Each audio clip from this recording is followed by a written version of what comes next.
Hello, everyone. Um, I guess, as ever, let me know if you can see me. And well, you can't see me. You can see Tavi, who has a new nickname, Menace. Hi. Yeah, just enjoy your catnip and settle down. I don't know where her sister is. Hopefully, she'll figure out that she's missing treats in a minute. They're normally very attuned to any sounds that might intrigue them.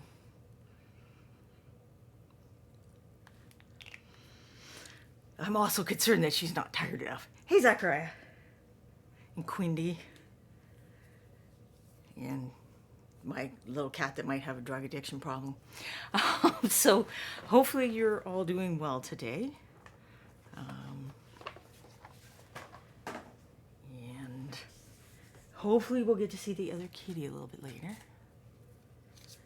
who also has a new nickname. Chaya Pet. Because we call her Chai Chai most of the time. It's just weirdly fun to say. I'm just getting some bubbles off my palette. No voice for you. Can you hear me, Pendrake and Quindy?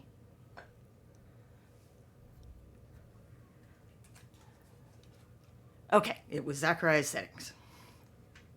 So hopefully other people can hear me. Jedi Jared can also hear me. Thank you for confirming. Wow, she's really going to town on that catnip, isn't she? So if her sister comes back, I might have to disperse some more. All right, I was trying to decide if I have enough water in my palette. I'm going to say yes.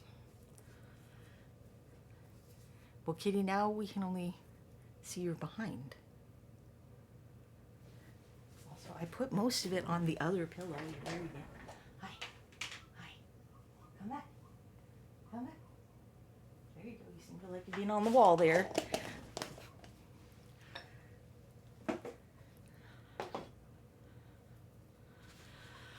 Okay. Well, I'll let you enjoy the kitty a minute longer. I really do not know where her sister got to, though.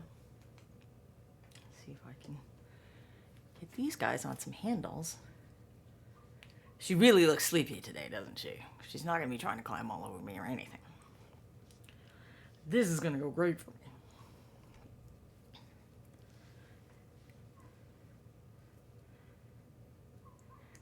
I guess that I will actually ask if anyone has any recommendations for cat toys. So she likes Thing on a String, but I feel like I need to mix it up and maybe get her a puzzle feeder or some other things that will be help her drain some energy and curiosity, because clearly we're not.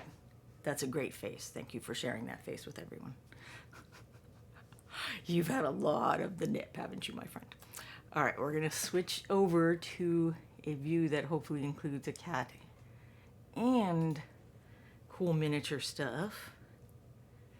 I can just move that cat cam a little bit. Presumably she'll lie down. I don't know if you're not sharing your silly face with everybody. It's very silly.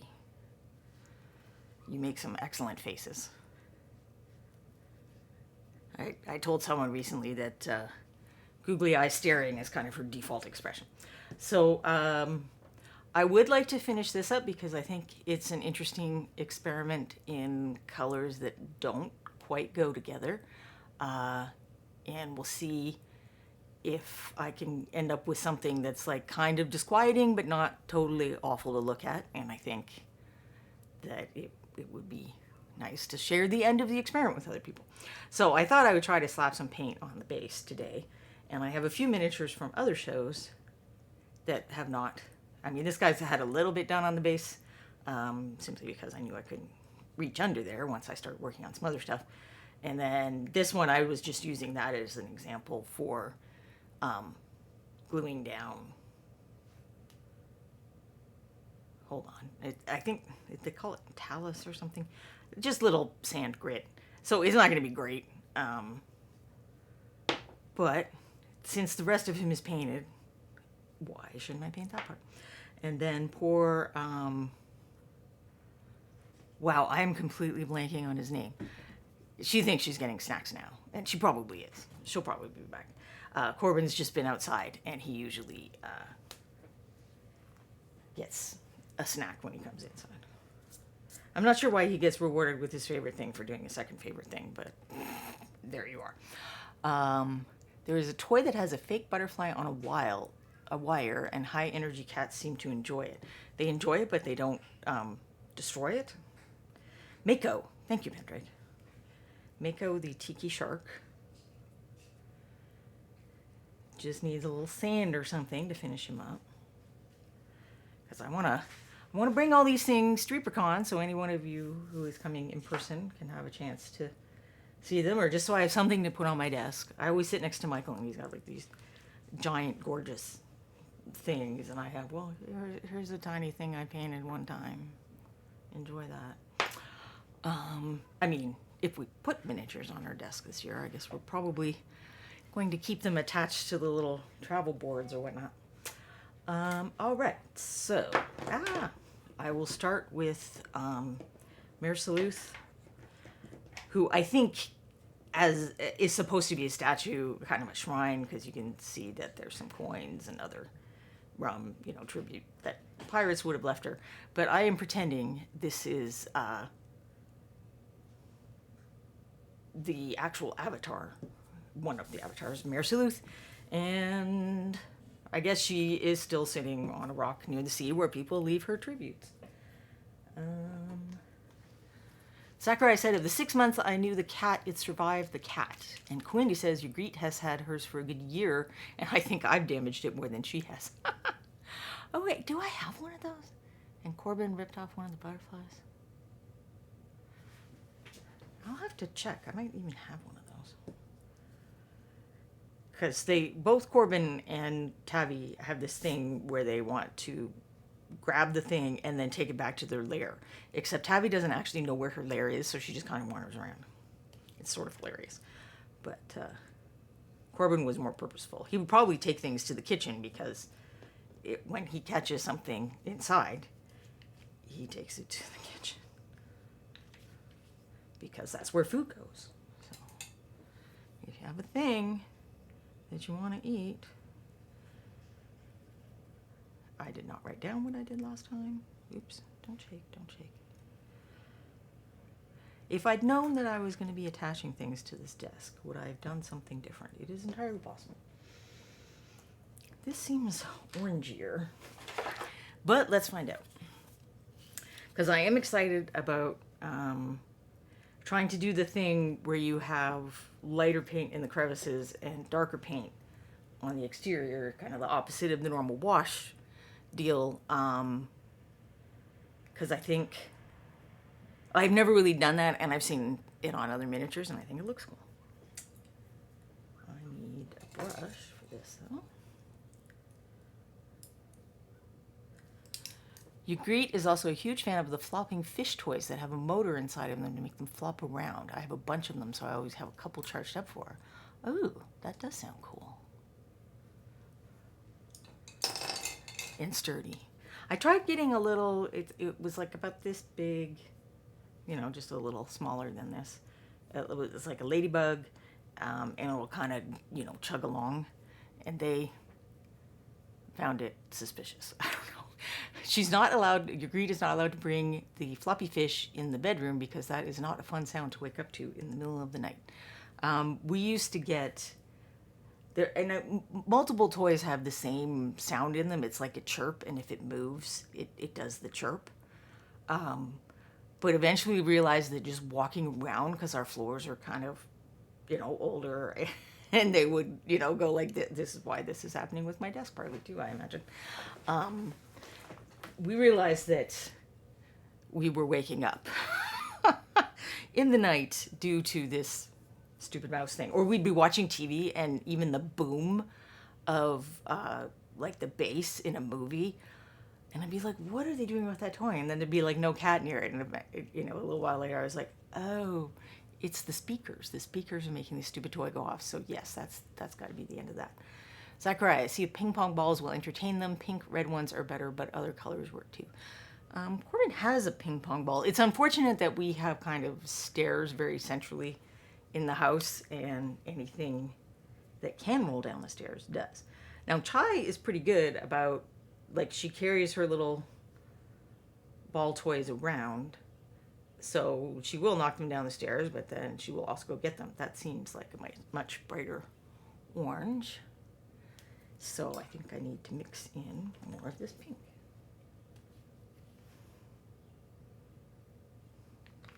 I didn't want it too orangey. My dog liked the chirpy toys more and ate them all the time. Well, and they go bananas until they find the squeaker on the squeaker toys too, don't they? Our dog de-squeakered quite a few toys. He still liked the toys after that. He would, he'd have his little favorites and he'd carry them around and sleep with them and stuff. It was very adorable.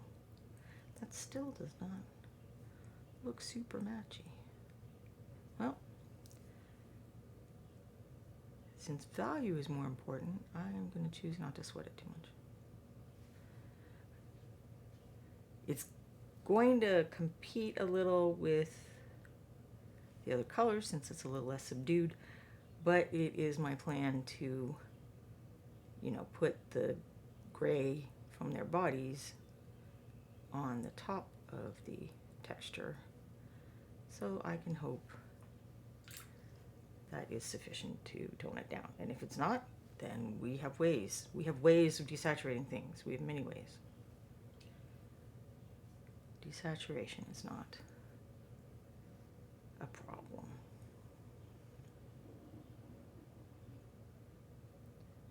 We had, and I'm sorry that we don't have it now because I think that she would like it. It was like a rug, and then there was another piece of rug with holes in it that you could Velcro on top in different configurations. So it made like little hidey holes, and you could put toys in there and stuff. And I don't know, we put it downstairs for some reason. And it did not survive some of the events of downstairs. So I'm like, do I buy another one of these things? Do I try to figure out how to make it myself? I'm going to check and see if anyone's, you know, kind of improved the technology. Because it's a little big. I mean, it's not quite the size of like it's bigger than a bathroom mat. Put it that way. Sakurai had a cat who would play fetch with ping pong balls. Rare is popular possible cat behavior. I've never had one who understood giving the thing back. Actually, our dog was kind of fuzzy on it. Like, he would go get the thing, and he's like, it's my thing. So now I'm just going to sit over here with my thing. Quindy, I get big packs of the little puff balls because she loves them, but will lose them on the furniture. The movers were very amused the last time I moved. Yeah, I ordered, when I realized that Chai likes these little pom-poms, puff ball, I don't know what they are. I ordered like a really big bag of those, which apparently you were supposed to use for crafts or something, because the bag came with wire and a needle to string them for a necklace. And I'm like, I don't think that would be a super attractive necklace. I'm just going to leave these as cat toys. And then back in Canada, one of the cats I had liked the little sparkly balls. They were a little bit bigger. And we just had to keep buying them. And it's like, where are you putting these? So I don't think that they were ever found until my roommate moved. And then there was probably like a giant pile. It was like, do you forget where the lair is and they're everywhere? Or you have this secret hiding spot that we have never figured out?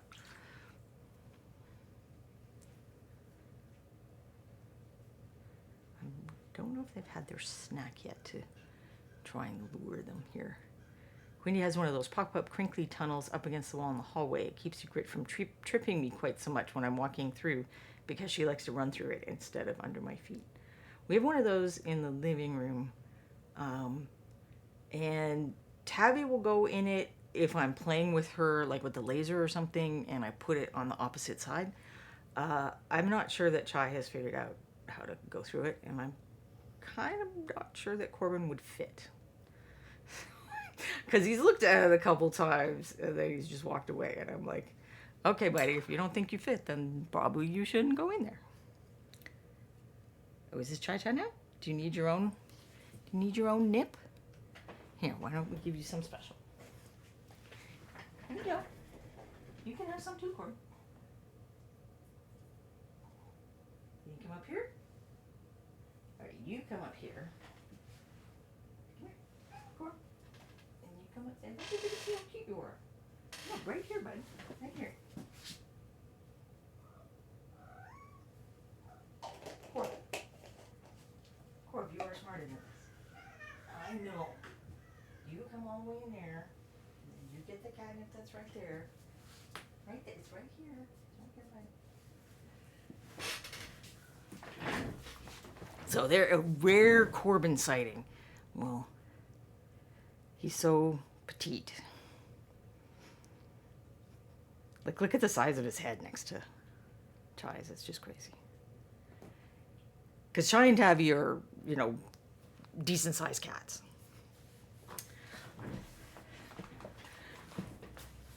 They're not tiny, petite little girls. There are a couple times that I've adopted kittens and they're like, oh, they didn't get enough nutrition when they were little and they'll probably never get big. And it's like, yeah, okay. Okay, don't taunt him and don't fall off. Let's see if she can follow either of those instructions. All three at once. It's like a cat miracle. Although Tabby got distracted and left.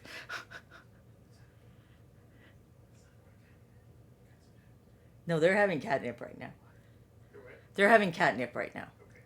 Don't poke him, man. Look, he's all tripping. You can't poke him while he's tripping.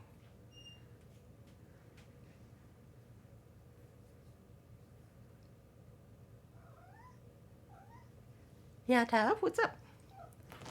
Oh, great. Excellent. Very helpful. She's on the top of my chair now, which is a thing she likes to do, but this is a prelude to asking me to cuddle her. And it is an invitation to play, but Corbin still, he plays more with Tabby. I think Chai, I don't know if she was, you know, because she was nervous or she's a little more territorial or what, but she was a little bit of a bossy pants when they were first meeting. And I think Corbin's kind of still working out whether he understands what they are. I think as much as anything else. But he and Tabby will play chase games, usually in the morning, which is good for him because that's probably the only thing that gets him to move much. Like I was playing feather with him earlier, and he just rolls over and bats at it with his feet. And then Kevin said he puts more energy into bugging us to take him outside than he actually does when he's outside, because his whole hunt strategy is just lurk and make the one big pounce because he's on the leash. But he's like very energy efficient, which is maybe not the greatest for him in terms of not being around. No, now you're on a different table. You're not supposed to be on. What are you doing? Oh my gosh, there's like 2 hours a week when I don't let you guys do everything you want. And apparently it's 2 hours too many. We researched the cat introduction and did most of the stuff, even though it did not work at all with Archer. At all. It was very bad. Nothing was going to convince Archer to not be cheesed off about Kitten. He could smell her all day long, and so what? He didn't like it. So I don't know if anyone actually wants to see Minnie painting, or if I should just go back to the cool cats.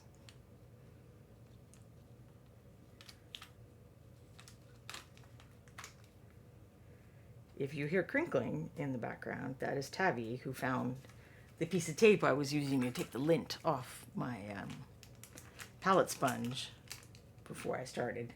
She's kind of obsessed with tape, and I don't think she's gonna. It's a big thing. It's not something she can just chomp in one little chomp. So I may let her go ahead and do this as a distraction.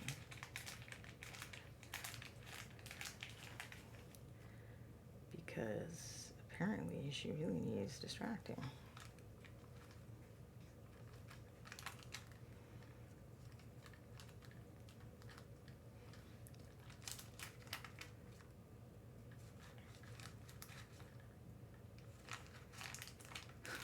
I don't know if you can hear all the crunching of a cat chewing on packing tape. She's, I think, the second cat we've had that if you get a package and like you open it and then the tape's kind of hanging off, she finds that very entertaining and she wants to, okay, that orange looks much brighter on screen than it does to my eyeballs. It is kind of like a bright skin tone orange in person, not quite that intense. But then I don't know if that's my monitor or the camera.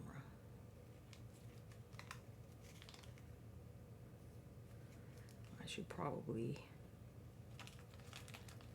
figure that out sometime.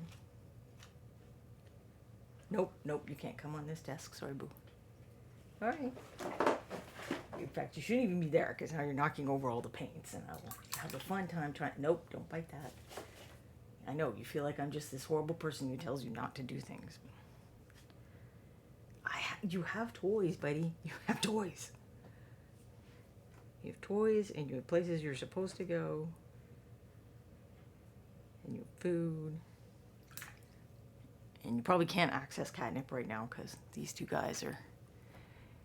Corbin's the rarity, so we'll try and get him a look. See, he's just staring at her like, what is that and what do I do about it?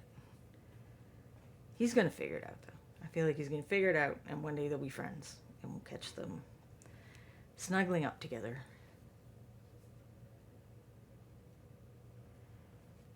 They do wash each other a little bit sometimes. And of course, there's a lot of butt sniffing, which really doesn't seem like the way to start a relationship to me, but I'm not a cat.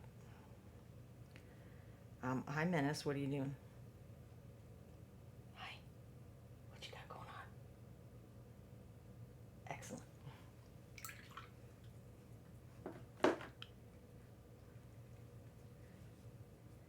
And that sound was paints falling over. Because I have a little side table where I kind of put things because there's not enough room here, and then, you know, I don't need everything in arm's reach all the time. And she has been known to climb on the side table. I will say that Tabby helps to prompt me to put things away more than I might otherwise. Because if it's like, if this is something that Tabby could throw on the floor, maybe I should put it somewhere where she can't do that. But it's not like she wanders around. Like I have these shelves where I have kind of special dragons that I've collected. I put the more fragile ones and the smaller stuff up higher, and they don't really go up there and bother that. But sometimes I'll come in and they'll have knocked over some of the stuffed animals because they run around and hit those lower shelves when they're playing chase and being goofy. Okay, what are you doing now? Oh, that's a piece of paper I gave you. I got some rice paper. It's actually mulberry paper, I think. And it has a nice crinkle, so I was like, well, I don't really care as much about the white boring sheets. I bought the packet for the colored ones. So I gave one to Tabby's sacrifice. You do not get a sacrificial paintbrush, though. Sorry, bud. Nope. Hello. Paintbrushes are for people. It's really surprising that her nickname is Menace, isn't it? It's a shocking, shocking story.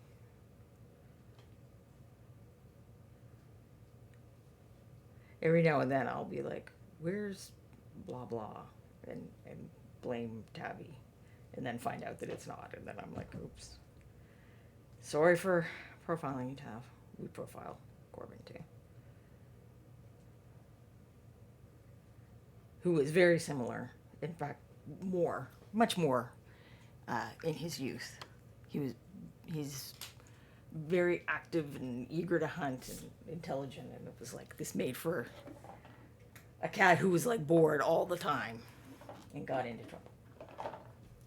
All right, so for the gray on her thing, this is the color that I started with for the eel. I think it's a little purpley, but I'm gonna do some other stuff to the rocks, kind of how like I did with this one, where you can add some color variation just with the base coat.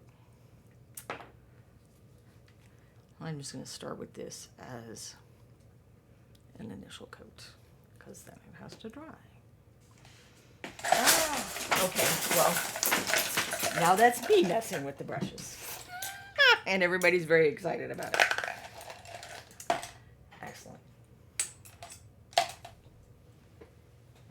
Hopefully they're not gonna mess with them too much. I know, super exciting stuff, guys.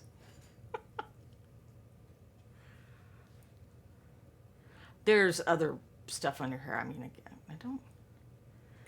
I'm not entirely sure what the two things are supposed to be. Like coral, maybe, I guess. Well, the container is not weighted enough. Because I started out with like one brush container, and then I needed more, and now it's out of control, basically. But yeah, that is a little purpley, isn't it? Do I want to change it even now? Well,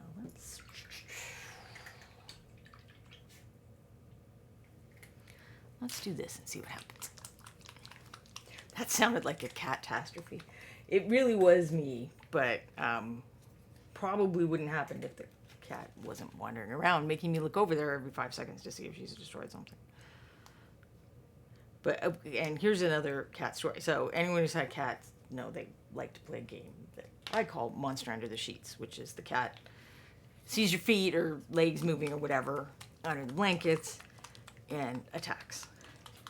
Because, you know, it could be a little prey animal. And most cats I know get very excited about this game. And Tabby certainly enjoys it. But they're pretty, I mean, they don't usually bug us while we're sleeping. And the other day I woke up, it must have been like 5 or 6 in the morning because it was just a little bit of light. And I woke up because my foot had this piercing pain because she just stuck her nail, like she just got right in between two of my toes. And I think also a little bit on the top of my foot. So I'm lying there and I'm like, whatever, I'll just go back to sleep. But then I'm kind of like, I feel like it's bleeding. And now I'm bleeding all over the bed. So I got up and I had to go find my glasses and find a Band-Aid and wipe it off. And she just happened to get, you know, I guess there's little veins close to the skin in between your toes. And she just happened to get one of those so that it bled. And then the next day we had to wash the sheets. It was like, next step. But it's still not as bad as when Corbin was little. He would slither up in between. So he's in there with you instead of being on top. So you have no protection. So every now and then you'd wake up and you'd feel the soft fur. But then your brain would go, but wait, the soft fur comes with the pointy claws. And you'd like freeze. And try to, you know, get the other person to try to convince him to get out of there. So we had to sleep with tucked in sheets and covers, which I hate. I sleep in, like when I get in a hotel, I just rip I feel so bad. I'm like, if I could just tell the person who cleans the rooms that they don't have to make my bed, we'd all be happier. But it doesn't seem to work like that. I've had one time, one of the people, you know, on the 3rd or 4th day was just like, okay, I guess you like it this way, and didn't, you know, retuck all the corners. But I'm sure they're worried that I complain even though I seem to sleep like a wild animal. So I think you can see the color difference between the original, what is it? So in this little area was the purple, well, a gray with a lot of purple, dark elf skin, which I had used the dark elf skin triad some on these eels, but it just was looking a little too purple. It's like the colors around it are colors that would accentuate the purpleness. So I grabbed a little of the complement of purple, yellow, and mixed it in to brown it down. So when complements are beside each other, they make each other zing and look, stand out more, look more vibrant. But when you mix them together, you get a neutralized color. So one way, when I was talking earlier about how if the orange is too much, we have ways to neutralize it. That's one of the ways, is to add the color complement.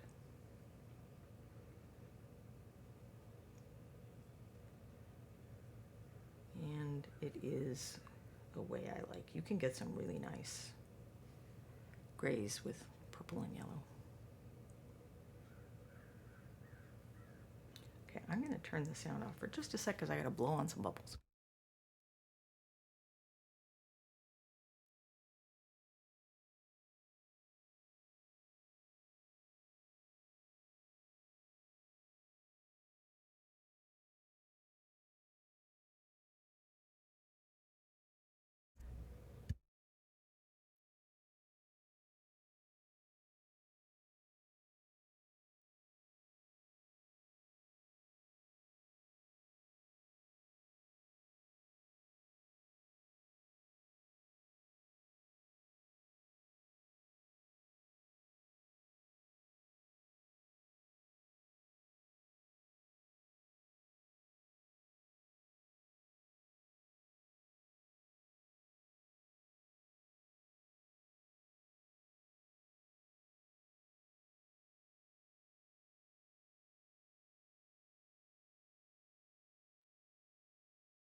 No, I do not still mean to be muted. Thank you for pointing that out. I was merrily talking away. So Corbin looked a little nervous when I did the air, which I'm probably going to have to do again because I'm trying to paint fast and using a lot of paint, and that makes bubbles. Wow, he's got his distant stare going right now. He hasn't sat in that bed in a while. Like, we bought that for him because we're like, okay, I think you need a bigger bed, and he has this cardboard box that he loves. And I'm like, well, would you like to try something more comfortable than a cardboard box? But then he kept going to his cardboard box instead, and we put them in the same place so he could make his choices. And I'm like, well, the girls started getting so big that they couldn't fit together in the bed that I had anymore. So I'm like, well, I think I have to switch this over to where the girls like to sleep together. And they don't that much anymore. It's mostly Tabby's bed now.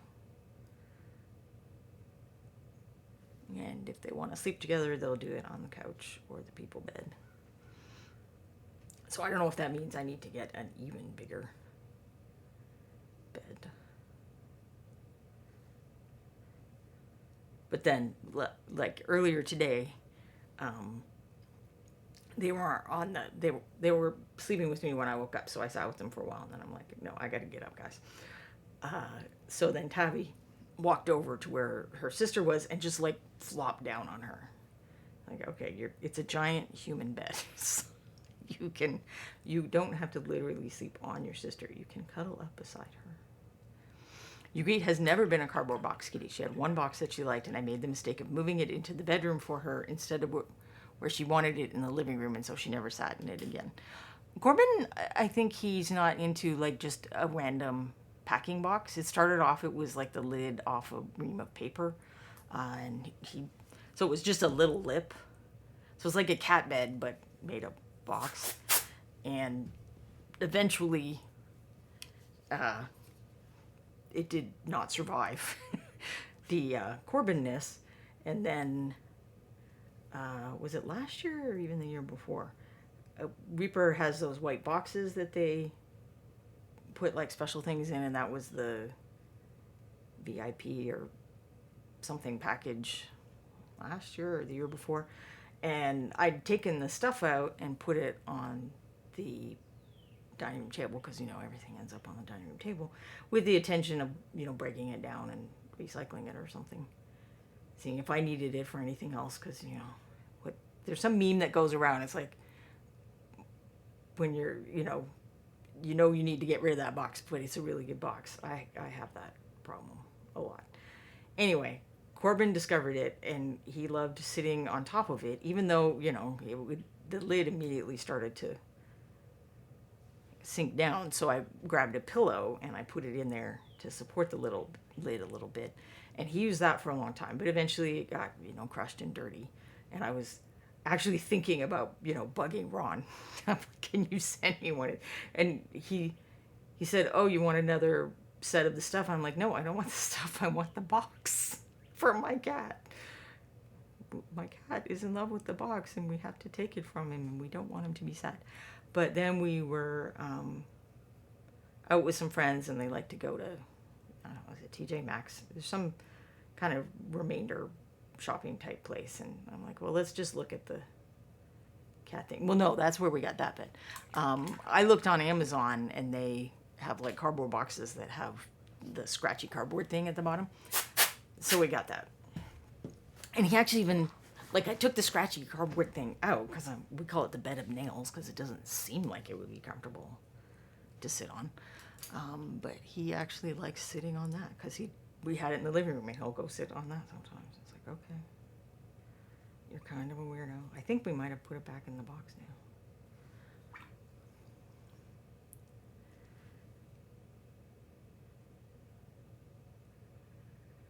But he's really weird. He'll be like super into something and then just completely forget about it for 6 months and be super into something else and then rediscover the first thing.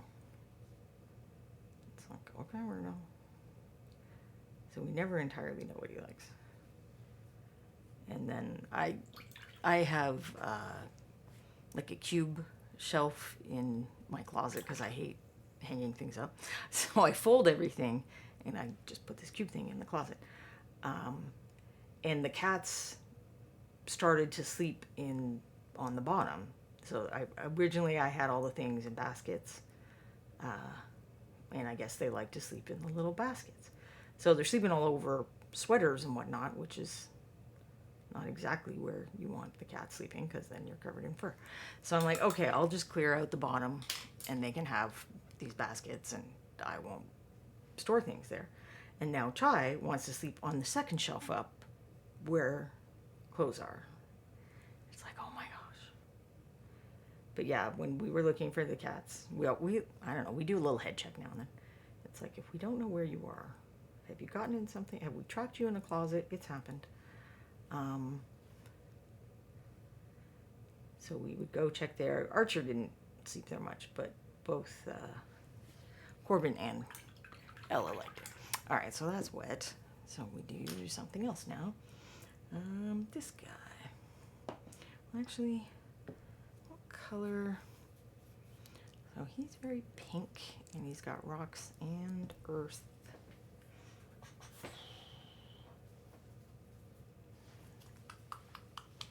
Greet doesn't adapt well to change, and sometimes that change is mommy rudely washing the thing, so now it's ruined forever. Yeah, they're so flexible and willing to adapt to things. Yeah, I've never really had a cat that gets crazy about the cardboard box. Tabby likes chewing it, but there was like this one specific box, and I'm like, I don't know what property, because she chewed it until it wasn't a box anymore. Like, I don't know what the secret properties were that you like. I keep thinking, oh, this box looks like something she'd like. And then, nope, it is not.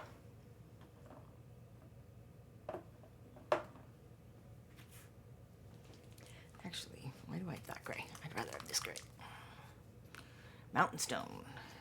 So in addition to the colors I had for the Merceluce, I also brought out my Beyond the kit of colors that are the kit colors and the expansion packs.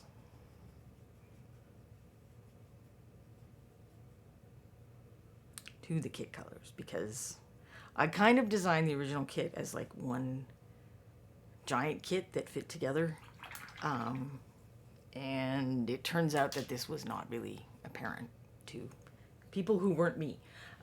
So when you buy like the first kit, no, I thought of the kit in terms of I am teaching you how to do this, and then you can get whatever colors you want after that.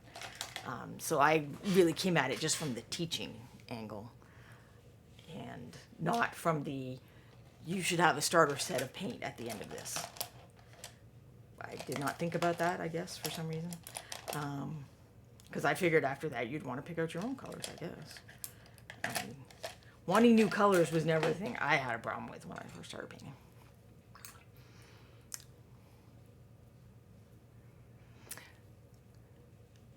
Ygritte had a heating pad that put under a blanket in her bed died, so I bought a new one. She took great offense to that and wouldn't sleep in her bed for a week.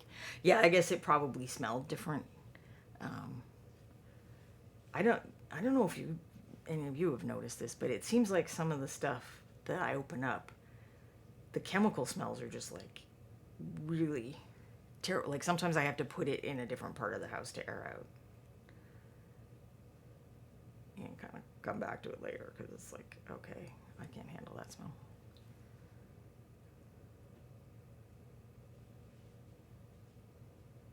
That is a lot. So do I remember what this guy is? I'm going to say Giant Leech. Probably comes in a pack of 2.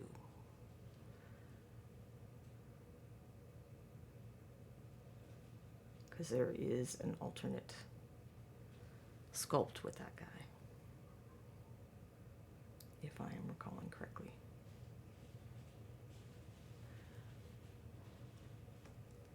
And I painted him, not this Valentine's Day, but the one before, I think,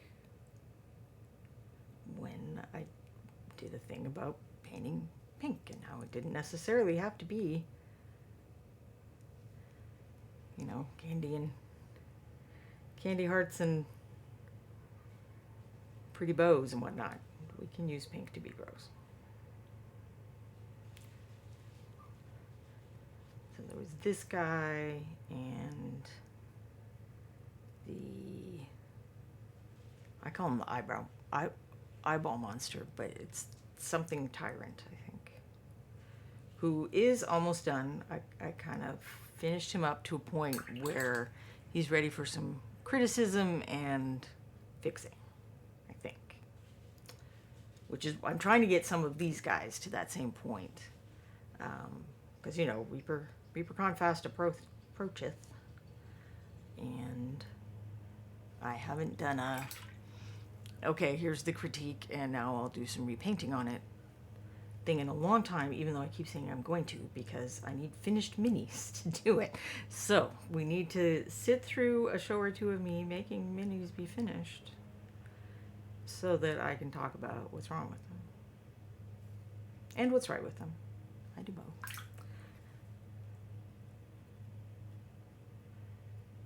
So this paint, the pink paint is very old, so it shouldn't be too hard for me to scrape off this gray that has gotten where it's not supposed to be. And that indeed was true. If the pink was freshly painted, that would have been a little more dangerous to move. It might still have worked, but I would have risked pulling up some of the pink as well. Quindi left the heating pad, the new heating pad, in another room until it didn't smell to me anymore, but probably she could still smell it, but she didn't act that way with the first one. They're a weird mystery.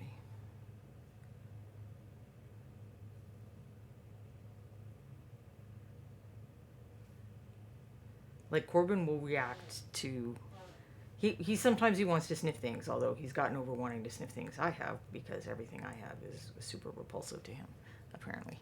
But like tea and stuff, he thinks is just the worst. But then he'll go sniff like Kevin's hot pepper infested dinner and be like, okay, whatever. I'm like, it's just little leaves. You encounter lots of leaves when you go outside, buddy. How is this different? But apparently it's different.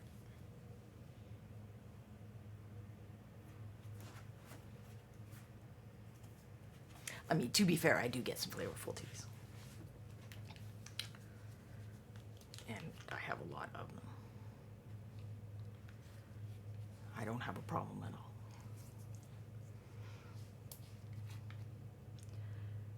So that was Uniform Brown, Desert Sand. Oh, I don't know that those rocks look like sand. I'm pretty sure one of my first criticisms for this would be that that's not some great basing that I did right there, but whatever.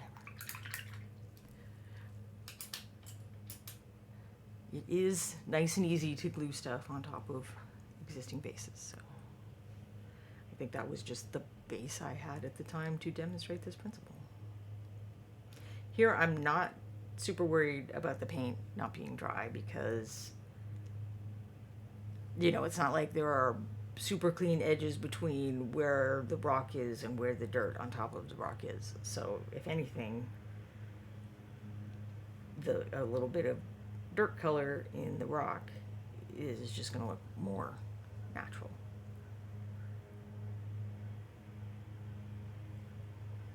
In theory. We'll find out, I guess.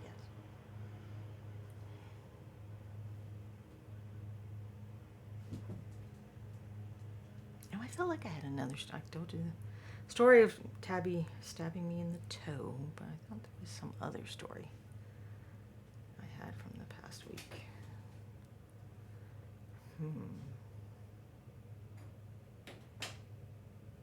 I mean, not that I've done anything terribly exciting lately. Okay, our Corbin has abandoned us. We will go to palette view, which is super exciting. But you can see, you know, when people talk about cool versus warm, these grays are not a bad example of that, actually. So give me a sec to find a paper. And we'll even go back to the original. So this is dark elf skin. So that's the middle of the triad. And you can kind of see that there's a little bit of purple in there. This is the dark elf skin after I added a bit of yellow to kind of counteract the purple, or, you know, tone it down a little. So this is warmer than this because this has yellow in it. But then this color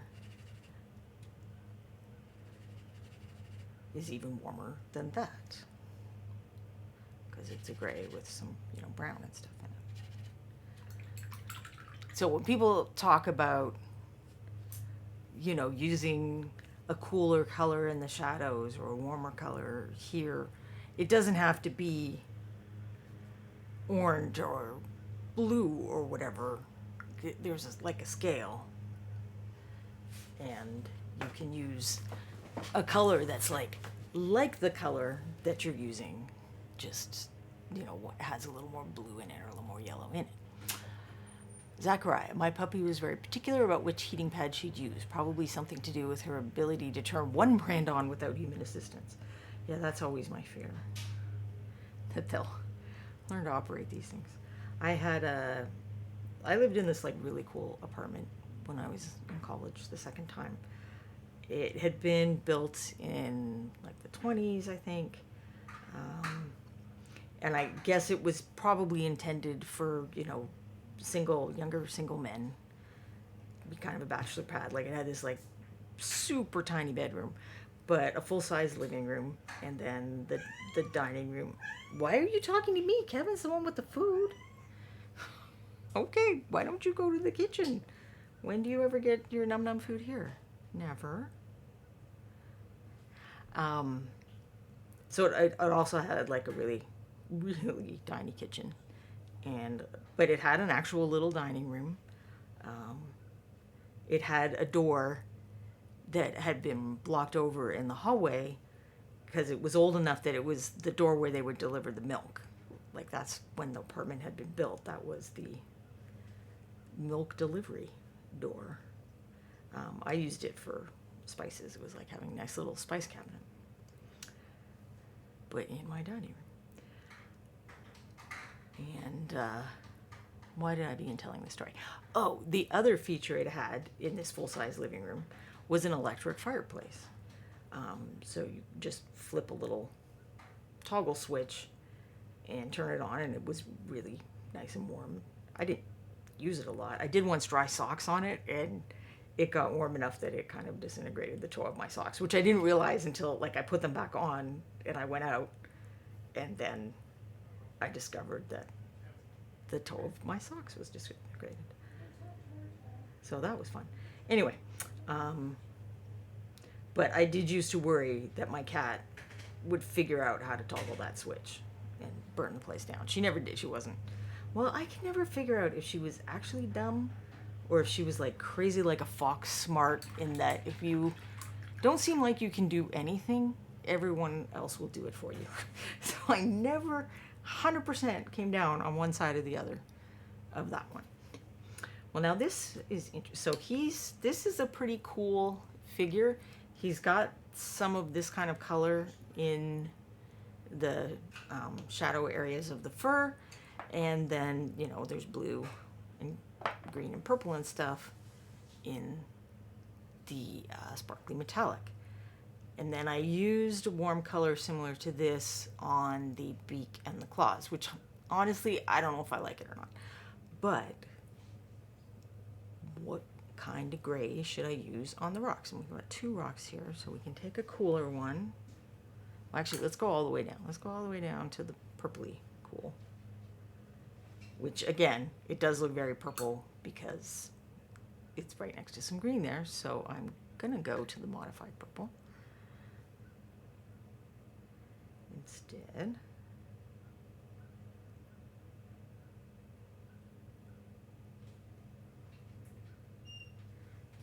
And then we'll put some of this one on the rock here.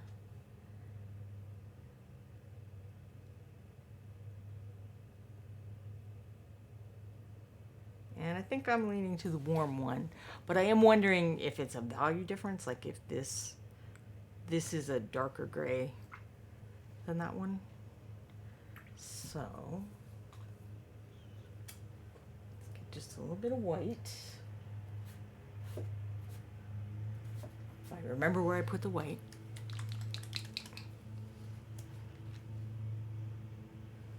And make a lighter version of this.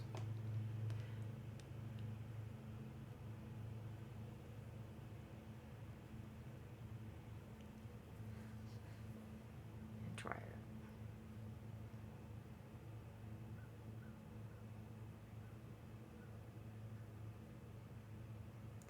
And bases are a great place to play with kind of those temperature things or adding cues. Because, if it's a game miniature, are you going to be super distressed if the base isn't awesome and it's not the same kind of effort to repaint as a face or something like that? So I think even still, I like the warmer one better.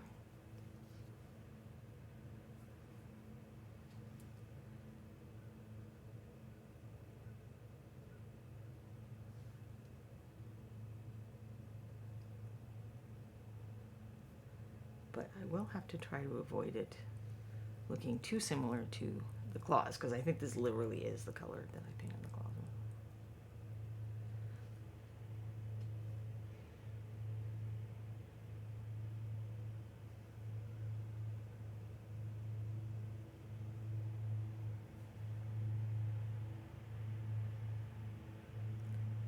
Probably can't see that because I can barely see that, and the camera, I'm sure, is not thinking that I want to focus on that tiny rock way back there.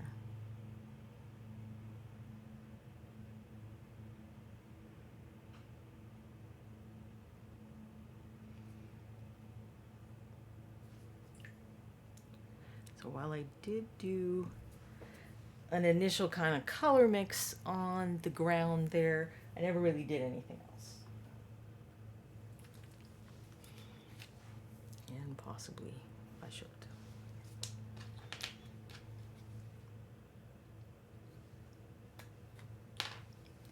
Wow, those rocks are drying.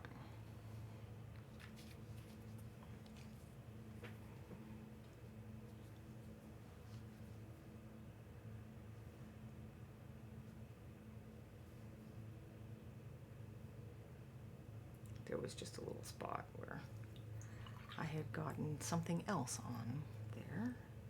And this is a little spot where I got claw color. And I really need to just go ahead and put a darker color out on my palette, because clearly I need to mix with some darker colors. So I have, for my darker colors today, the ever popular blue liner. Well, ever popular to me. I'm pretty sure I'm not the only person it's popular with, but I don't know if all of you like it. And Dragon Black. So I'll just, oop, that's a lot of Dragon Black. So now, what do I want to do? I mean, it's okay if the ground is darker, because it's kind of a frame for him. So I think I probably, do I want to wash? I think I probably want to wash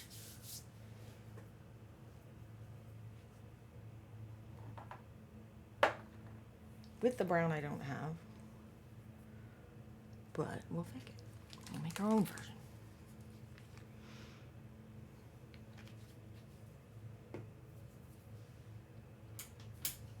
So that was, what I'd like to have is something like Shield Brown or the Shadow of Shield Brown, which I never remember the name of. Oh, well, that was the black. I meant to do the blue liner, but let's see what we get here. Yeah,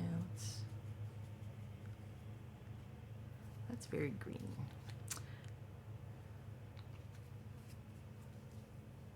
Maybe there's too much green in my uniform brown.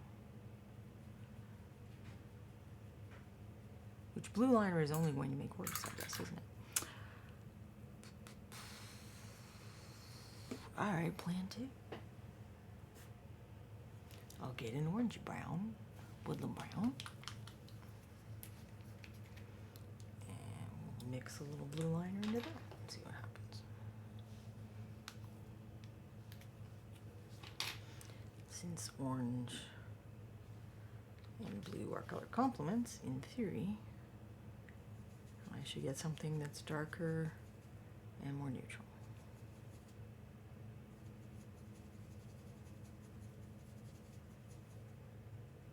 But that's not dark enough.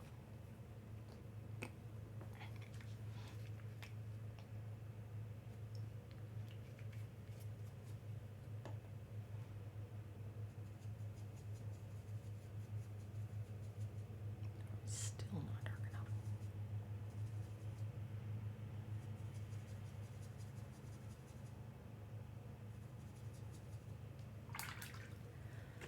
And out of curiosity, let's see what color this actually looks like if you do that.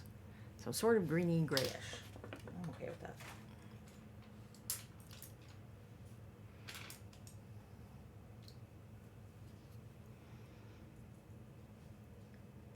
Is it wash consistency is a different question. The answer would appear to be no. Also, it's not nearly dark enough, is it? All right, well, now we know why I normally test the other way.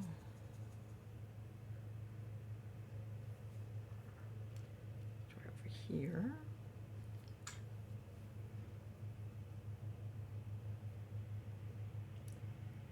And it does seem pretty green, but that's okay. I can add brown back on with the next step.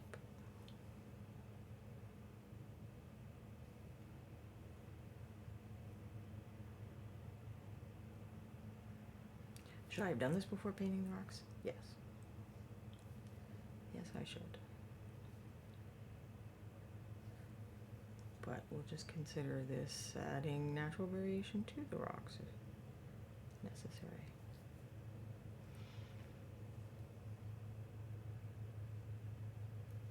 Okay, maybe that was a little too much natural variation going on this rock.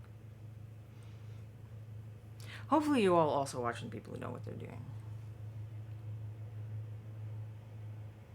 Not just me.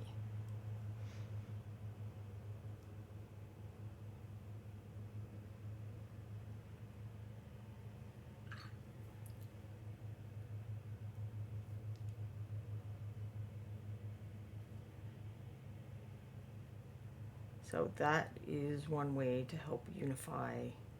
If you've done the, crazy blotch of color thing, that will help unify them if you use an overall wash and or an overall dry brush. So sometimes you want to go a bit crazier with the colors than what you want to end up with, because you're going to dull them down with the other steps.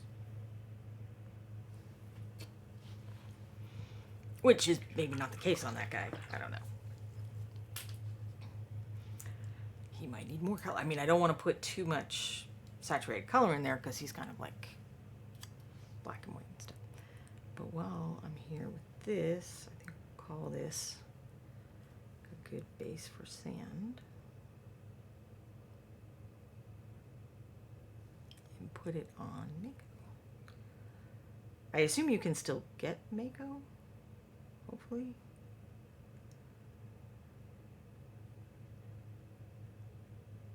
Because he's very fun. I had a lot of fun painting him. And all of that was done on stream, which would have been like September or October last year. So up on the Reaper YouTube now. Although I hate the way YouTube does this. This was posted 5 months ago instead of saying the month or something. It's like great, super helpful. I don't really want to have to count back through calendar pages to figure out what I'm looking for. Mako is still available. Quindy has shared the link in chat, and if you are watching this on YouTube later, it's Mako. Just search for that at reapermini.com rather than me reading out a number to you.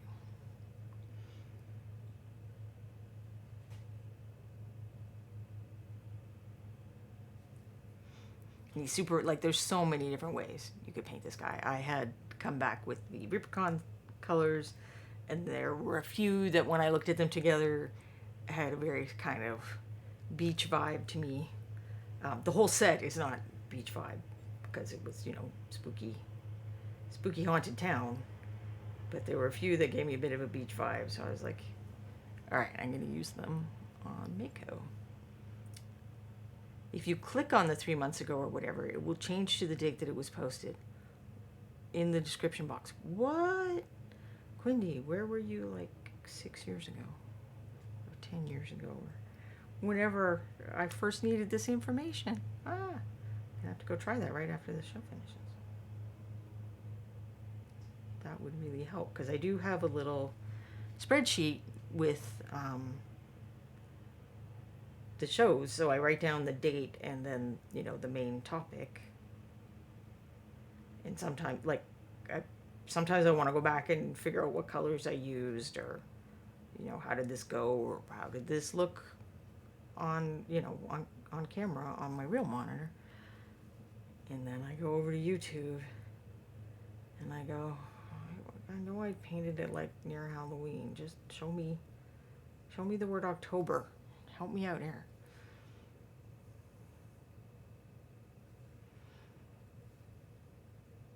And then I silently rail. Or probably not silently. I complain to my husband all kinds of times.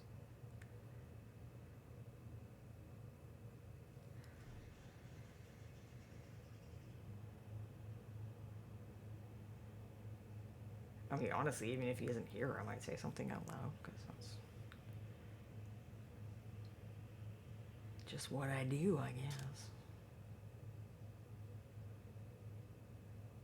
Alright, I'm not going to worry if that looks a little patchy, because we'll call that adding natural variation. Okay, so it looks like my buddy here is still wet. What does this guy got going on? Wow, the rocks are still a little wet. Alright, so we'll leave him, other than I can see a spot where the paint didn't get in the little... These things can... This kind of gravel can be kind of annoying to paint, because you won't get the paint everywhere. But you can't always tell while it's wet. Now, hopefully the wash is going to get in there, and you can get the... From Woodland Scenics, at least, you can get that gravel stuff in 2 different colors, which I think are reddish and grayish. I mean, by reddish, I mean like red, rusty, red, you know, like that. Okay, that looks super bright on this monitor too, but that is one of my favorites, Oxide Red. So let's go back to Merceluth, who I think is ready for the combo thing. So let's see, what did she have? She had those greens. I'm going to turn this around actually, so I can turn it back after and have the weird colors and washes down over here. So this was Rotting Wood, which I don't think I ended up using a ton of, but I did use a little. And this is Olive Green. So this is the stuff that's in her hair and tail, but which also kind of makes sense to be on rocks that are near the water. Moss and algae and all that good stuff. There is some turquoise on her tail as well. I think it's this one. Oh wait, we've got a darker one. That's what I want. Got the bright turquoise. And it'll probably look weird on these rocks, but I can always take it back later.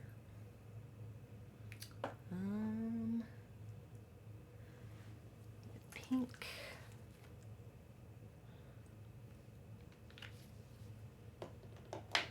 Got the straight up dark elf skin, and I guess I need to make more of that.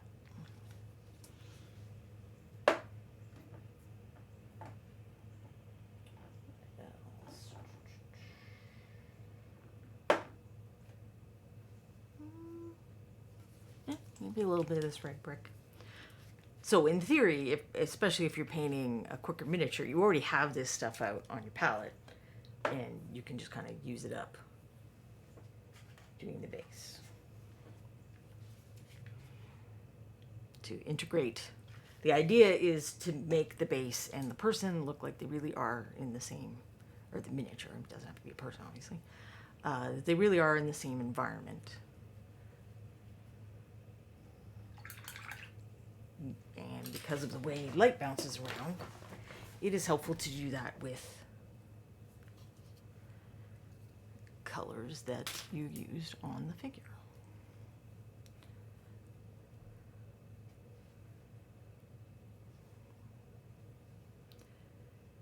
And I did one coat of this color that I think I grayed down too much this time. But I could also have done it in 2 applications of the blotchiness system. And now I cannot find my dark elf skin.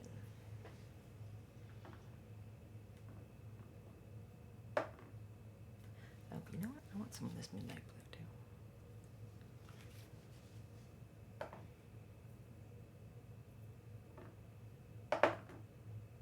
All right, there we go.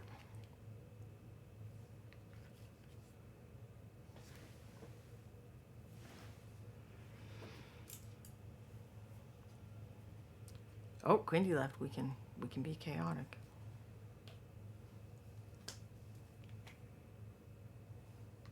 She's not here to stop us. I'm gonna go find some boobs to show you. No, I'm kidding. I do not want to get Reaper in trouble with Twitch, even if I think Twitch is kind of dumb about this stuff.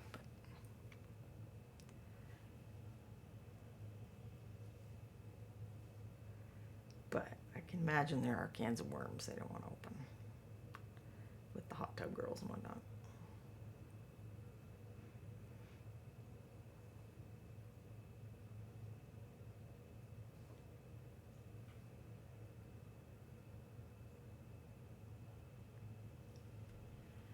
So I'm just trying to get wet paint on here. This is a technique that might be not as viable if you live in a dry climate, but you can always add slow dry. And then I want to blob on some of these other colors. So the idea is that the edges of the blobs are going to spread out a little bit. And the gray is going to gray this nonsense down a little bit, although that is very much nonsense, isn't it? Looks crazy. We'll figure it out. Trash says she's gone when I'm not. Okay. All right. Take the fun out of it.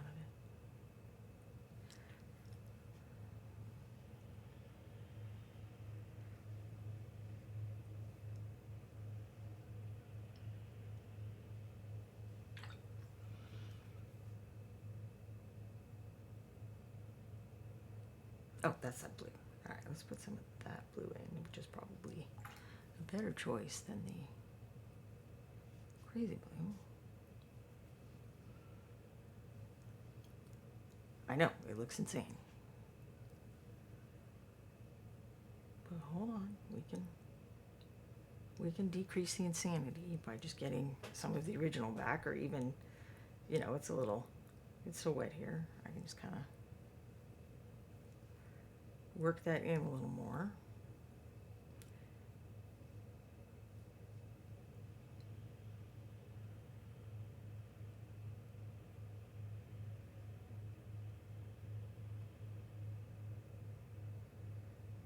That in a little more. Definitely need to work this turquoise in a little more. That might have been just a little too far, but we'll find out. And then I think I didn't put enough of the green. In fact, that's how we're gonna put that green on some of the turquoise and chill it out that way. So I'm just trying to make sure there's no like hard edges where you can see one color versus the other, and work it in a little. And, you know, then I'm going to do a wash and I'm going to dry brush over it. So even though this turquoise and this pink look like a little too much, I'm going to leave them for now. But work that green in a little more.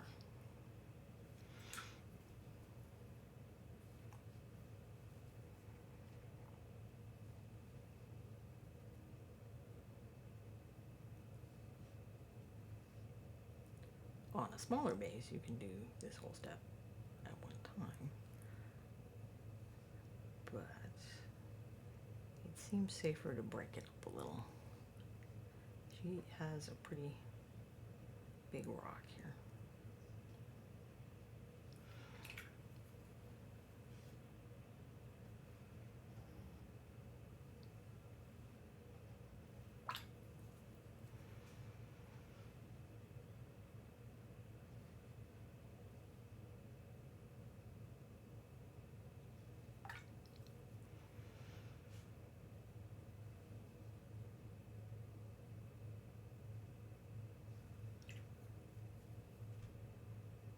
Mm.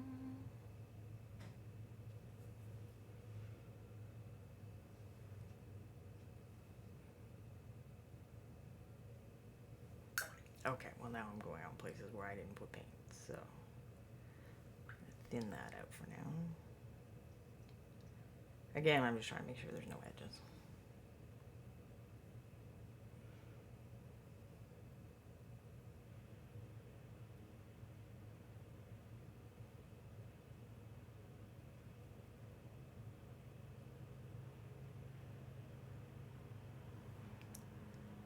Do my green trick again. That's true, I didn't really put much green on this one, did I? I need more green. That's like the color it's most logical to have.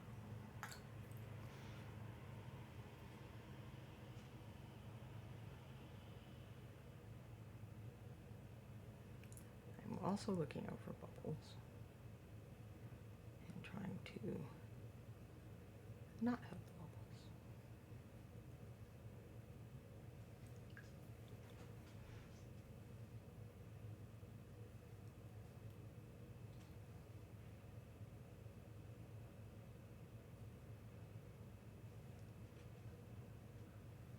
I do like that midnight blue, I think,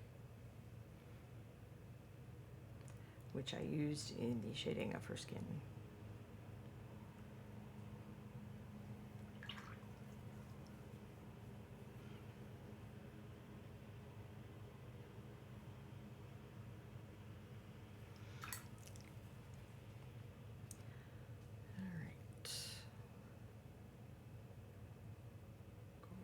Next section that I already started painting on too soon.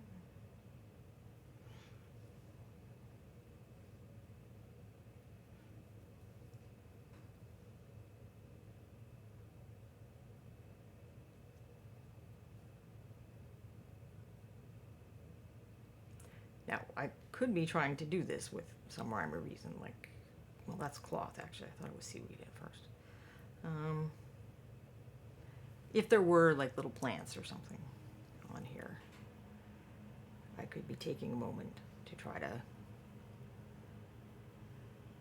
you know, put the green there instead of just random. Or use some kind of composition or something, but that is not what I'm doing.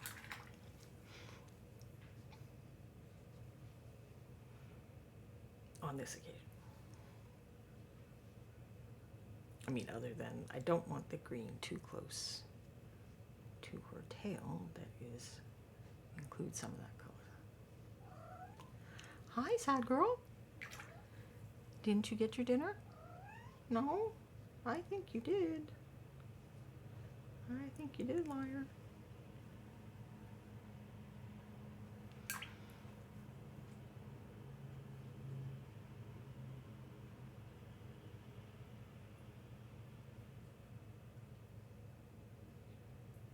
Since the pink is lighter, I was kind of trying to get it on, you know, more upward facing surfaces a little bit. But like not obsessively or anything. And trying to put some of the blue and turquoise and crevices. Alright, I need more.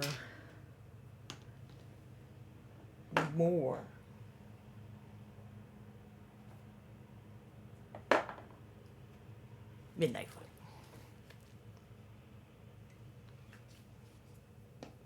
So the midnight blue colors are like not powerful mixers, but they are great colors that I like for other reasons. Or no, it's the snow.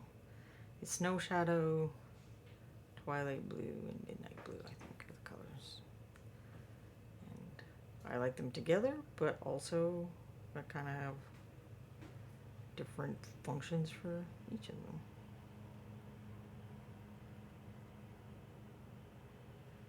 So there it is, starting to dry a little.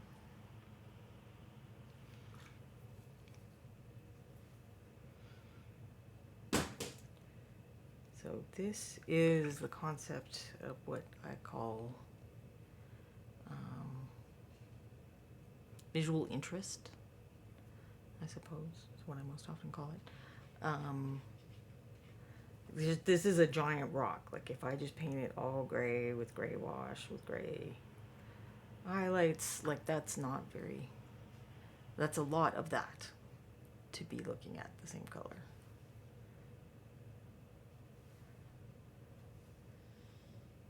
So if I put these little colors in, even if they end up being like almost subliminal,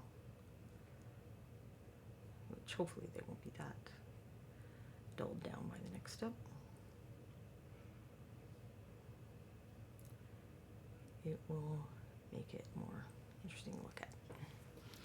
This can also be done at the end, like I can do the whole gray with gray with gray, and then use thinned down versions of these colors and apply them, and then just make sure there aren't edges. And I do that too. Today I did it this way.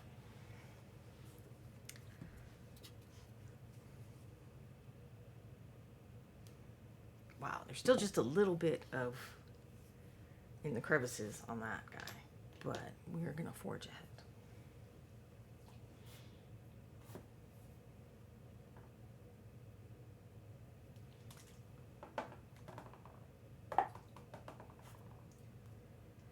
With what as a dark brown.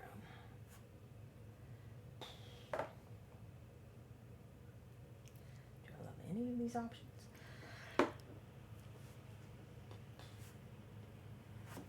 You know what? Yeah, I got a dark brown ebony flesh. That's a great dark brown.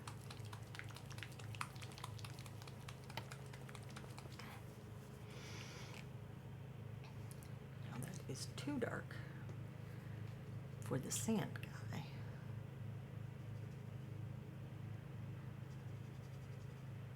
But hopefully for the other one, it'll be what I'm after.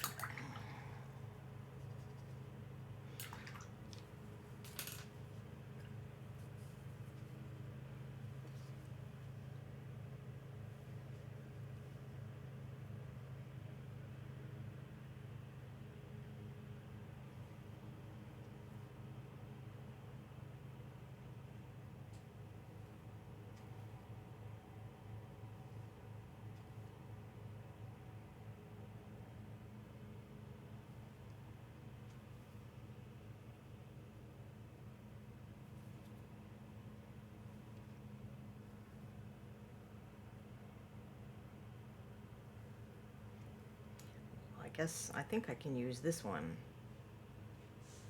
to show the method of doing it on top instead of as a foundation.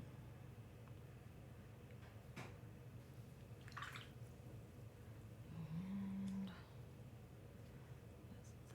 that's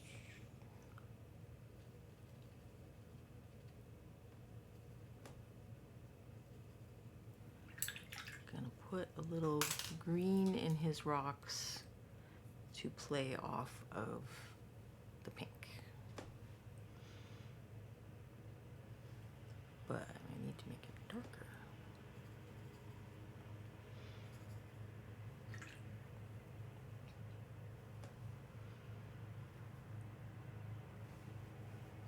Now it might be too dark, but I'm just gonna live with it.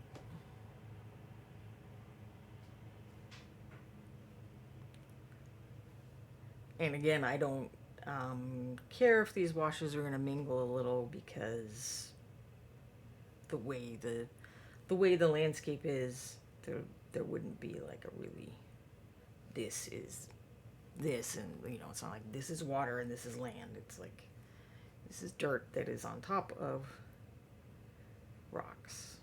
So some rocks might peek through, some dirt gets on the rocks. It's all coolio. I used to get way more stressed out about stuff like that, being very, you know, doing things over, because like this was this section. I was worried it would look too messy or something. And you know, a certain amount of neatness is desirable. But when it's natural stuff, a certain amount of not neatness can be desirable.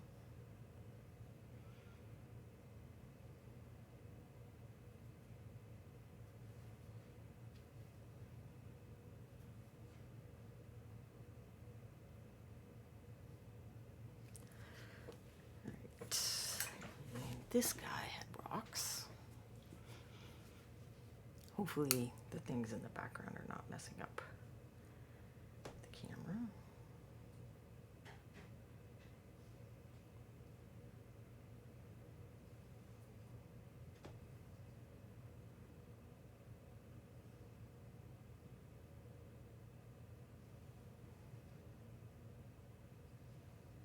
And I kind of want that little pool around them because there would be like a line of shadow where they meet the earth.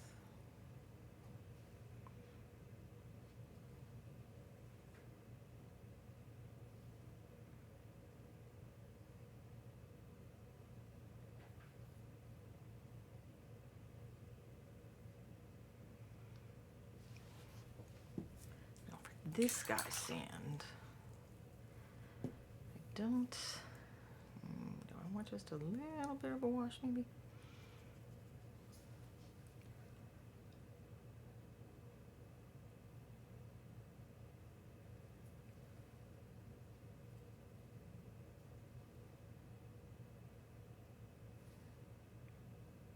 Sand's pretty light, but give us something to work with.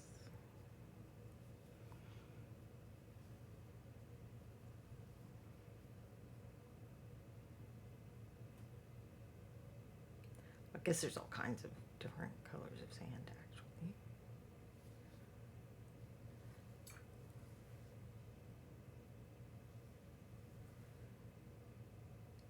And that time I don't want the pooling because the pooling is lighter than the shadow color around his feet.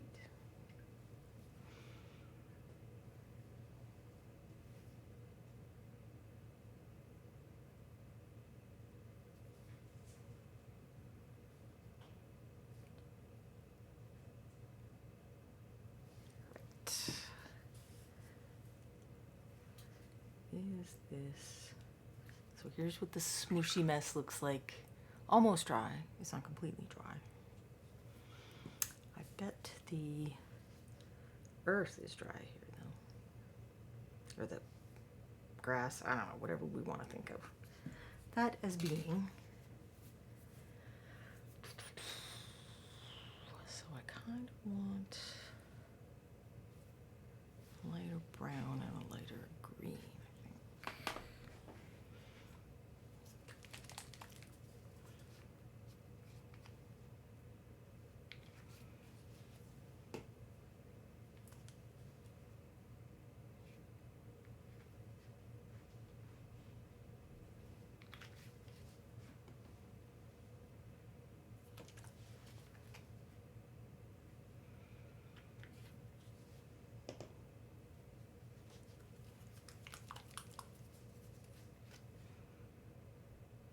That is very orangey brown. I don't know that I'll be using that one.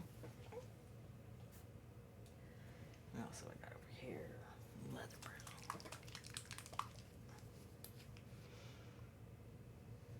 Yeah, that's probably better for this guy. And I don't think I can really squeeze blue in, so I will stop trying to do that. I'm trying to decide what brush might work. Pour some side brushing.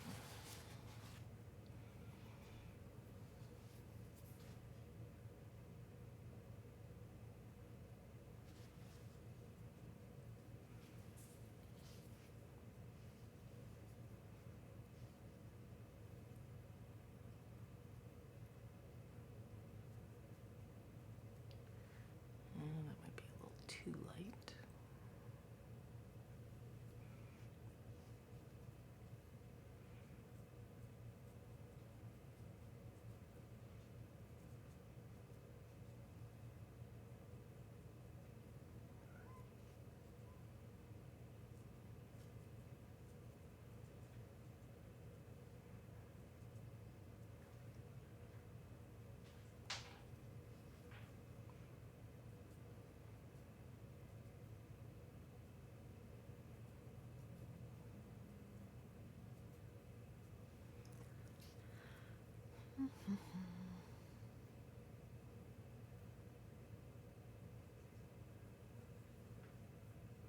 Oops.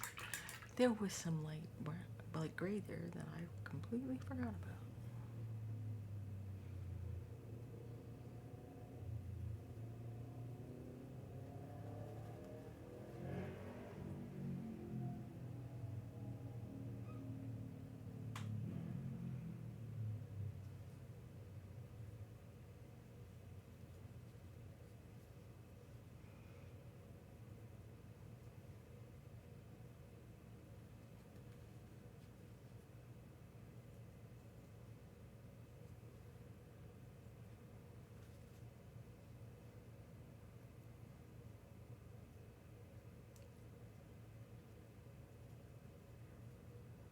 For a long time, I wondered how people were getting their bases to look interesting until I finally worked this out, because I guess I take a minute sometimes.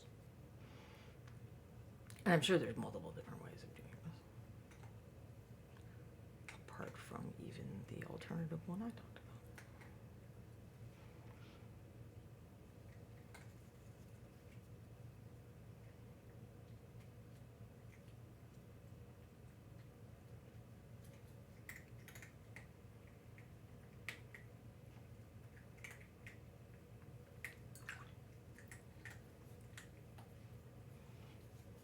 And Queenie is back if anyone has any pressing questions for her. If I want to forget the names of more miniatures and make her look them up.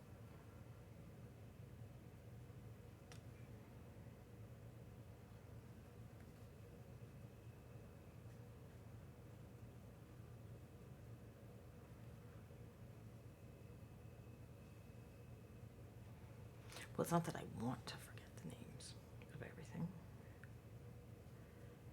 It's just who I am.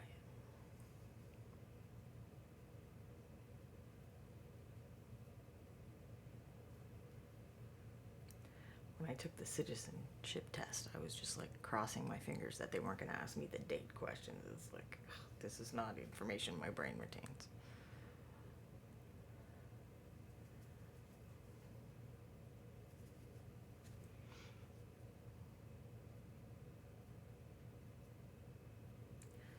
That is one of those things that, you know, when you know about something and then you see a TV show or a movie or something where they depict it very inaccurately.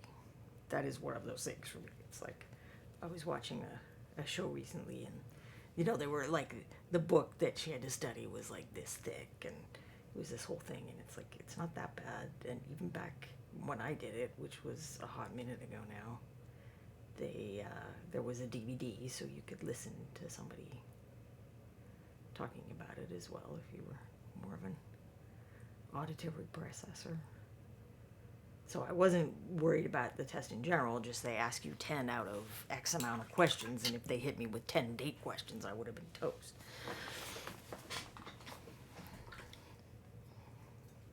And then the hilarious part was there is a written component to check if your English is okay. And I'm like, do you want me to correct the errors in your test? I mean, my English is okay. But it's just kind of a, you know, they're testing your verbal English as part of what they're testing with the questions, and then that's just the written test, and it's, you know, you got to do all the steps, even if you're from an English-speaking country.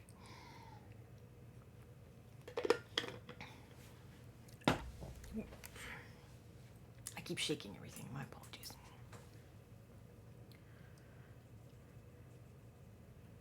But yeah, most of that process is nothing like how they show it in the movies. Sometimes they tell you to do the wrong thing in the movies. You should not just move in with the person first. That is the way the government does not like you to do it. They get perturbed about that. They can do the test where they take you into separate rooms and ask you questions. Which, I don't know if they still bother asking you your partner's phone number anymore, because it's like, I don't know, my phone knows.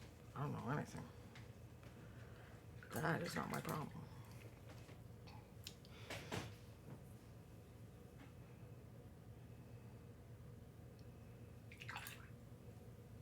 Yeah, I'm the same way, Quindy. I'm not great at numbers. when I would take French class, they'd be always like, you're not very good with like dates and stuff. And it's like, I'm not very good with that in English either. That's not a French problem. That's my brain don't do that problem. I never actually said that to a teacher, but that is what I was thinking. All right, so he's just got these little bitty rocks. Zhuzh them up a little.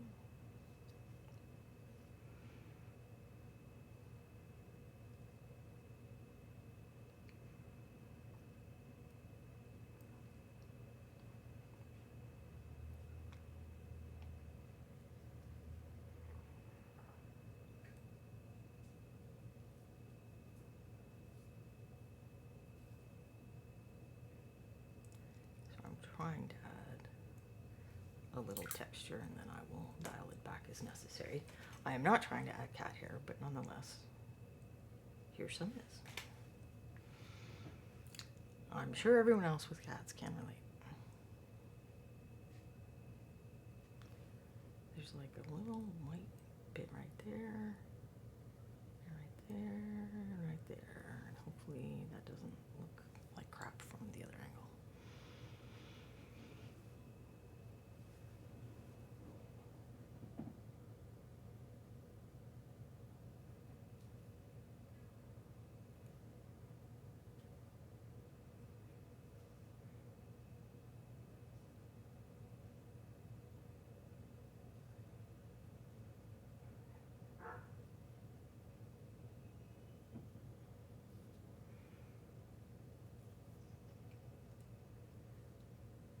So I swear there was something else I wanted to talk about. Oh, that maybe it was that I believe that my class went up for sale on Friday if they did the second round of tickets on Friday. And it will be about painting at different scales. So a lot about what changes when you're painting a bit larger, but also by comparison, talk about some of what you do when it's smaller. Queenie says the second round did go up. So clearly I haven't checked it to see if tickets are actually still available or not. So we'll see if I end up painting some things on stream so that I have more examples and whatnot. The first thing I have to do is I have to get my photo area set back up. And that's like a cat bed area now, so I'm not sure how to work that out, because the kittens, I mean, they are very sweet and they like to stick with me. So if I go to the living room, then they come. They might not be on me. They are often on me, but they might just be, sleeping somewhere else. So I need to have a space for them in my studio here.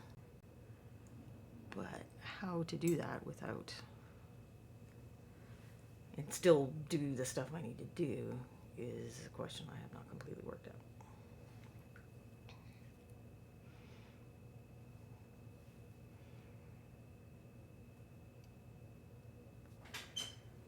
So now I can just kind of go with thinner gray over, and if the texture is a little, like I want the texture to look a little rough, the rocks.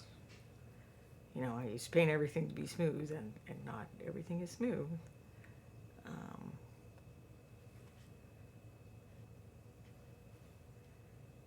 So I want some texture to be apparent. Question I'm getting, not having, like if you look right there, there's kind of an obvious line. And that is what I don't.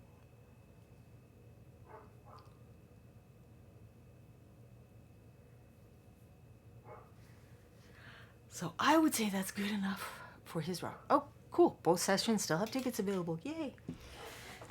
So if you're wondering, what's the difference between painting, she's not even a normal human size figure. She's bigger. There's an example.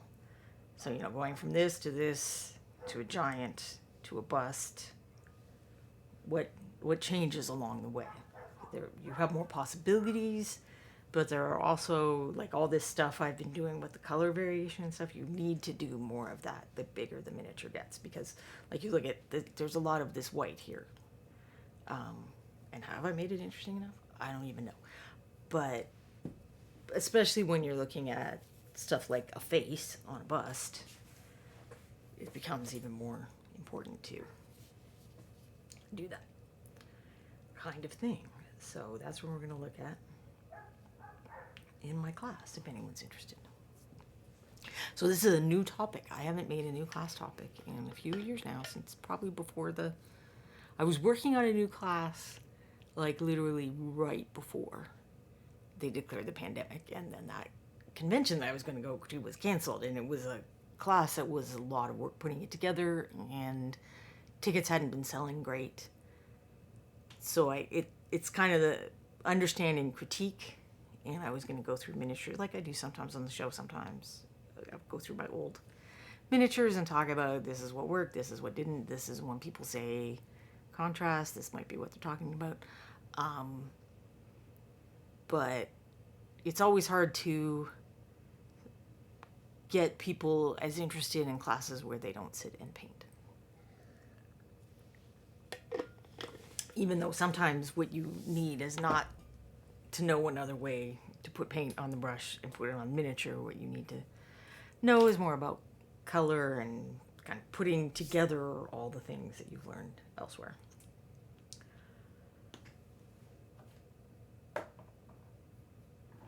And how to critique your own miniatures is a very useful thing to know how to do. And it starts with being able to look better at other people's miniatures. So Nightshade Purple is the color that I used for my darkest shadows, or for mixing shadows on here. So I think that is what I'm going to use on the rock. And we'll see how that goes. And I probably, you know what, I think I need to mix a little bit of it, since that is a big rock. And for the sake of my palette, not turning into a gloopy mess, I will use one of these little silicone things. But this new class that I'm doing for Reaper, there will be a miniature to paint. Hopefully something you haven't seen before, but I have fallback options if that doesn't come to pass. Am I doing your critiques method class as well? I never did finish working up that class, and it would be a lot of work. So I'm not ambitious enough to try to work on 2 new classes at the same time, since my productivity is dismal. Dismal's probably a good word. Yeah, you're doing the critique class, which hopefully you are getting people interested in it, but it's so Zachariah is gonna know what I mean, and if you've taught people at all, you will also know what I mean. Sometimes what people think they want to know and what they need to know are 2 different things, but since they're choosing the classes, it's not like university where you can say you have to do this to get your degree in this whatever. You either have to not teach them what they need to know, or work it in around what they want to know, or pitch it well enough that they become interested. And I don't think I'm a great hype man necessarily. I always prefer, clear, understandable titles and descriptions to cute, clever ones. Every now and then I've had a class where I can do a bit of both. But, I mean, not so much at ReaperCon, because everything that you can, like all the classes you can take are about miniature painting or sculpting or related somehow. But like at Gen Con, when you're looking at a catalog of tens of thousands of things, I think it's far better to be clear than cutesy. But titles absolutely do sell classes. I've had con organizers confirm that to me. Good titles, I mean, not just titles. There are, of course, certain topics, certain people can always sell out their class just because, they're well known as a great painter, although my experience has been being a great painter does not mean you're a great teacher. Those are two very separate skills. So I'm an okay painter, and I've worked to be a good teacher. Because I don't know, I like that part. I like that part. I like teaching people. I like figuring out how to explain things.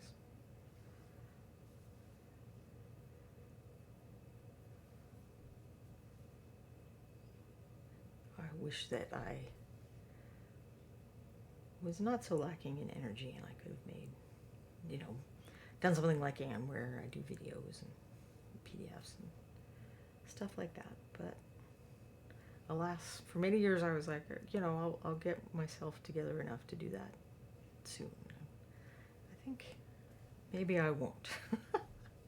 But if I do, I think the best way for me would just be to have a complete class on something and sell that as a whole instead of committing to doing some once a month or once a week or whatever thing that I might fail at and disappoint people. I don't want to.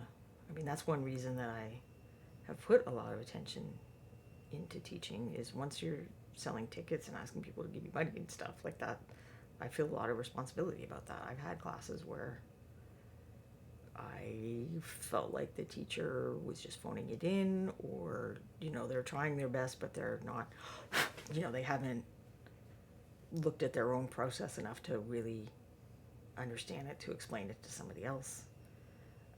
And I found those experiences frustrating. So I didn't want to frustrate someone else. I mean, you can never make everyone happy, because I think the complaint that I probably get is it's like information overload, which is 100% true. Is that dark enough? I don't know. If my classes have slots, I'm gonna go look right now. What do you mean your pitch stank? Your little description, or pitching it to Ron?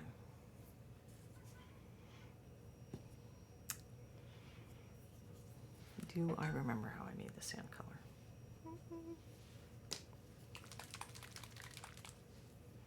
Actually, let's do this guy's rock before my rock stuff dries up.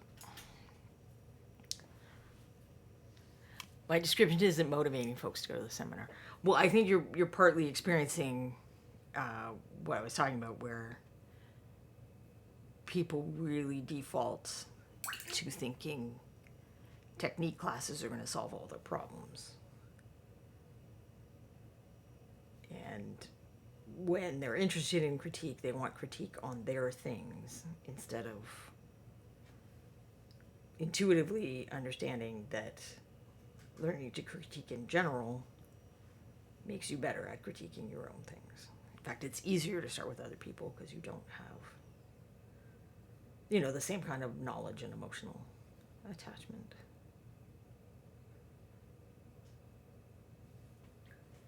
To your own stuff. I mean, to somebody else's stuff. It is, you can never look at something you've done like as a complete, as if you've never seen it before. I think other than if you just leave it a really long time. Like I know sometimes with the melt table, which I'm not sure they're doing anymore. I don't think they are doing that anymore. But I would be there with Bob and Julie, and they'd be like, oh, right, yeah, I kind of remember doing that.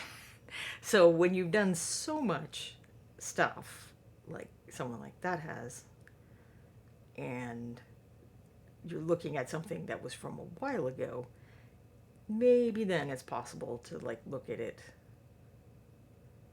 before you remember that you did that. Maybe you can kind of look at it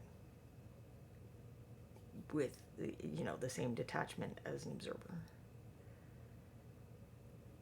But when that's not the case, and even then, I think there's always going to be like little elements of, like, even just how you were feeling while you painted. And it's not always, how you feel about your paint job isn't always about the paint job. Sometimes, I've had things where I wasn't in a great frame of mind, and that spills over to the miniature somehow.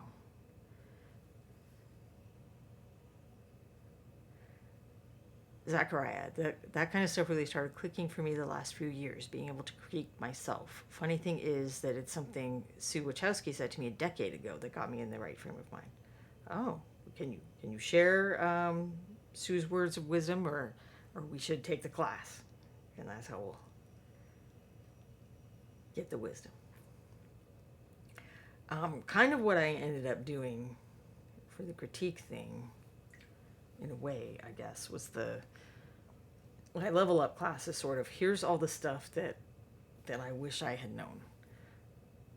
But it's kind of grown to the point where, it was always me vomiting up the cliff notes from 5 or 6 different classes, and it's just gotten to be more and more of that. Like, at this point, I think I do the class and talk about completely different things than are in the handout. So the handout ends up being a separate class on its own. So it's too much. I know too much. I don't mean that to sound conceited, but at a certain point, it becomes hard for me to figure out what do I share. We have an hour and a half, and some of that people want to paint. So, like, I can't share everything I know on this topic. I have to figure out what is the most useful stuff to share in this context or whatever. And I think that's a newer teaching challenge for me, so I'm still working out how to do that. So my level up class is kind of retired. But somehow I did manage to pitch that so that people would take it. And then it was kind of like you said, this is the first year of your class. Once I did it, people liked it enough that I guess it got talked about enough that I have rarely had trouble with that one, even though it is just me talking at you I try to kind of do it as a group discussion too. But there's a lot of me just talking at people for an hour and a half or 2 hours. And I have to admit, and I'm not saying this to be conceited, it is the only class I've ever got that people clapped at the end. It was like, wow, okay, was not expecting that. Zachariah, take the class. Just kidding. I was asking Sue's input on a bus I wanted to be done, but in my heart I knew it needed something else. She asked, are you asking for critique or permission to call it done? If you're asking for permission, there's something you still know needs work.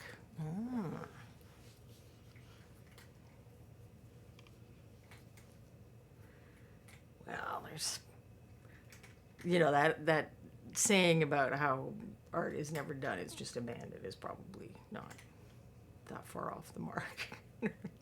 There's always something that could be done, but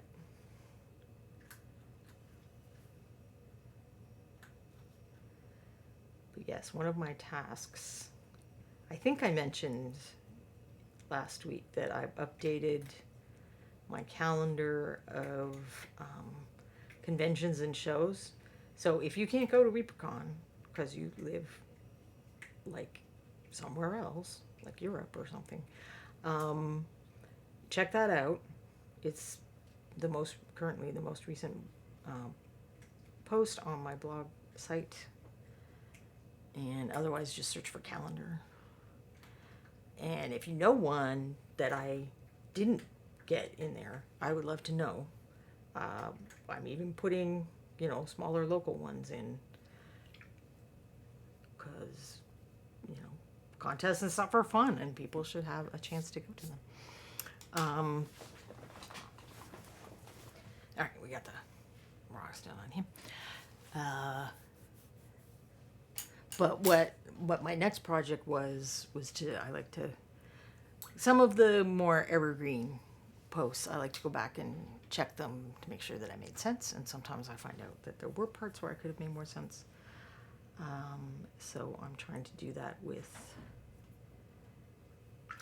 the one about, how the MSP Open works. Hi. Yes, I am doing, I've got stuff from Europe. The IPMS is all over the world. I don't have anything, I didn't find any specific to Australia or Africa or South America. I can only search in English, so there's a few sites where I kind of had to Google Translate, or a surprising amount of the European shows do have information in English. So, all right, so that was, you know what? I'm not sure either of those are the right color. I started with that for sand, and then I added what? This, I think.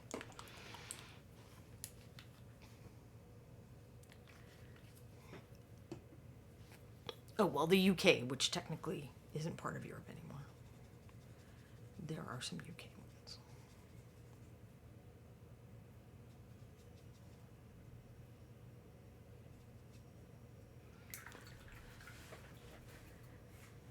Zachariah, I've got a paint clubber going to the UK, so I'll ask him to double check UK Europe stuff. He also knows Japanese, so we'll find out what he knows about that as well.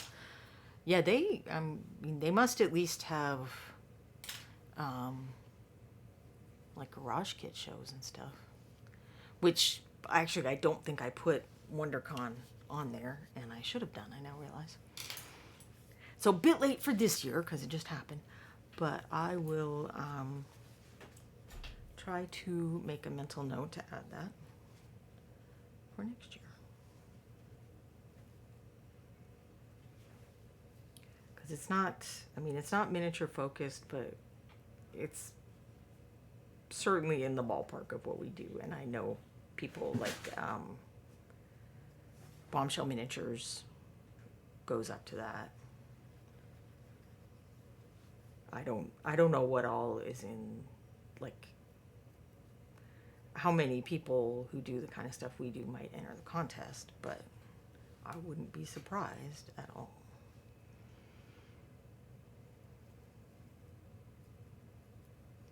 So the stuff is divided into two sections on my page: the contests that are associated with a convention and ones that are strictly shows. So what the difference is the way the MSP Open is at ReaperCon is structured the way a show structures the contest. But it's still ReaperCon. There are games, there's the classes, there are, other activities like Sophie says, and paint and take, and my husband's there with board games. But at a show, it really is, the miniatures are out, you can look at them, people judge them, they give awards. There's vendors at a show, and there might be a few seminars. They don't really do classes the way that we do, but they'll have seminars where people will like give a slideshow and talk about stuff, and they can be very interesting. I've enjoyed the ones that I've gone to, but it is very much a different experience than a show. Like, if you have a family member that doesn't care about miniatures, but they like other stuff, so they go to Gen Con or ReaperCon or whatever with you, they're not gonna want to go to a show. They're not gonna get much out of that, because it really is just all miniatures. They do sometimes do a like a 2 to 3 day workshop before the convention for painting stuff. So it'll be like a well-known painter, more in the historical world usually. And of course you have to pay for this. I did one before one of the Atlanta shows. and I quite enjoyed it.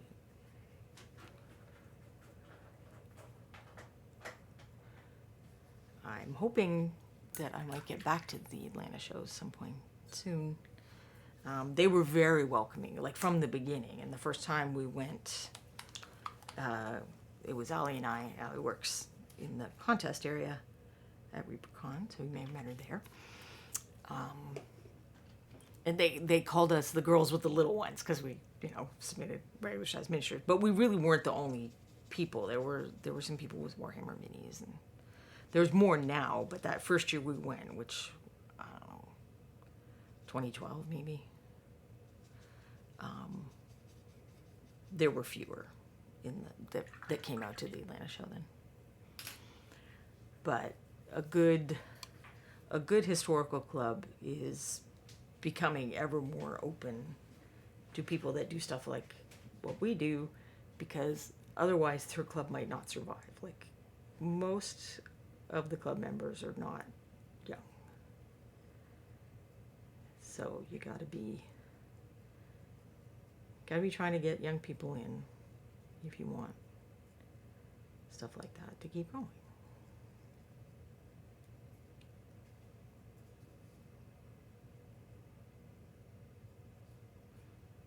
I almost feel like his sand should be more yellow. I mean, I know that's stereotypical sand, but I just kind of feel like I want some stereotypical sand, I guess.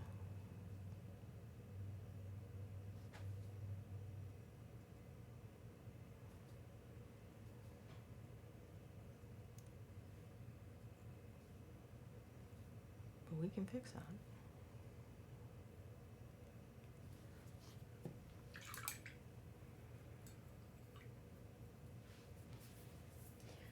Moving to the UK is pretty exciting, actually.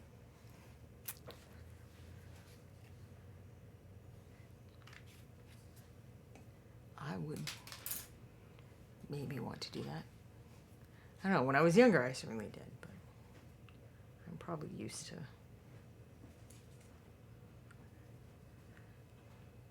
not doing that, I guess. I don't know.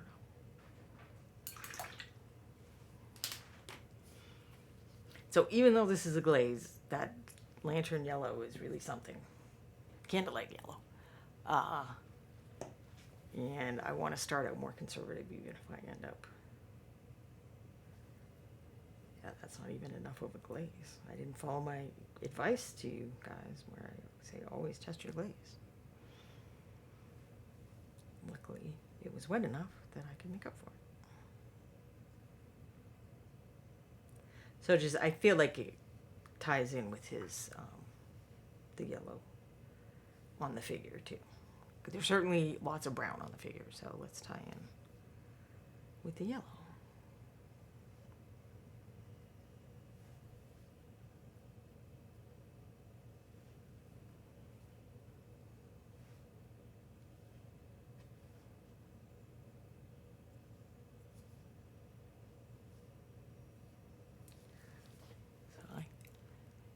It's a very simple base, and that's all it needs to be, I think.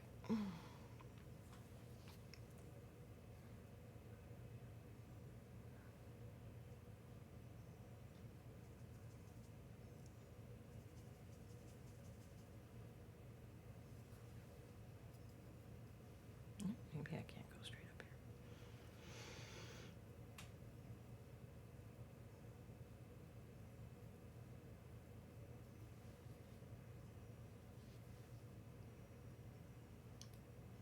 And again, I mean, in theory, this is just some guy I'm gonna slap down on the table to alarm some players, so. It doesn't have to be super awesome. The gross slime is more important than the sand.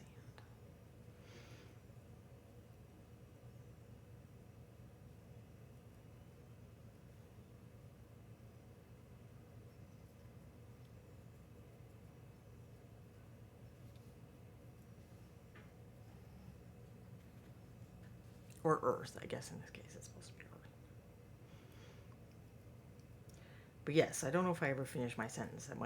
I have a post that answers a lot of questions people often have about the MSP Open, and especially the categories are a little confusing if you're used to a contest where things are divided up by, scale or genre of miniature. It's a little bit different than that.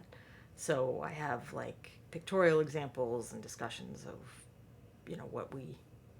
what the judges prioritize in the different categories, which there's information posted on the ReaperCon.com site with the complete rules and the information, the breakdown that the judges use. But just to kind of explain it in a little more detail. And then there's some stuff that, like, the concept of a low bronze or a high bronze, I don't think that's really explained in the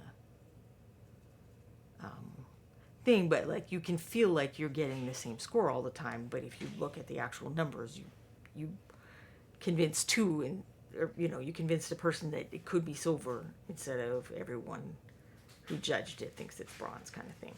So sometimes it's valuable to ask to see your actual numbers.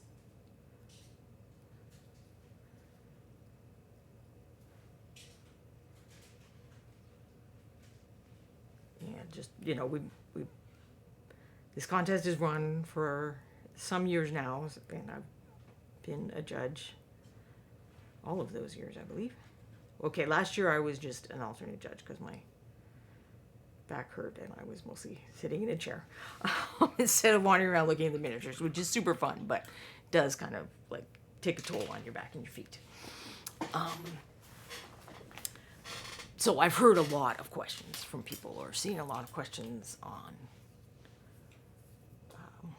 forums and whatnot. Oh, Quindy wants me to stop.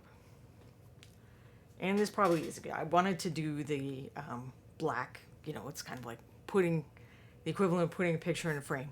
But I'll just either do that on my own or keep it as something to do when I'm waiting for paint to dry. So I don't think I'd done a painting bases one in a while because I had a little collection of things that needed bases. So we'll just kind of give you a look at the final results, except for the black base rim, where you get rid of all this messiness, and that's certainly also a hot tip for ReaperCon: paint your base rims. We like that in the contest if we don't see messiness. And that's this guy. Here's Mako, who I think does look more finished now that he has his little base and the colors tie in.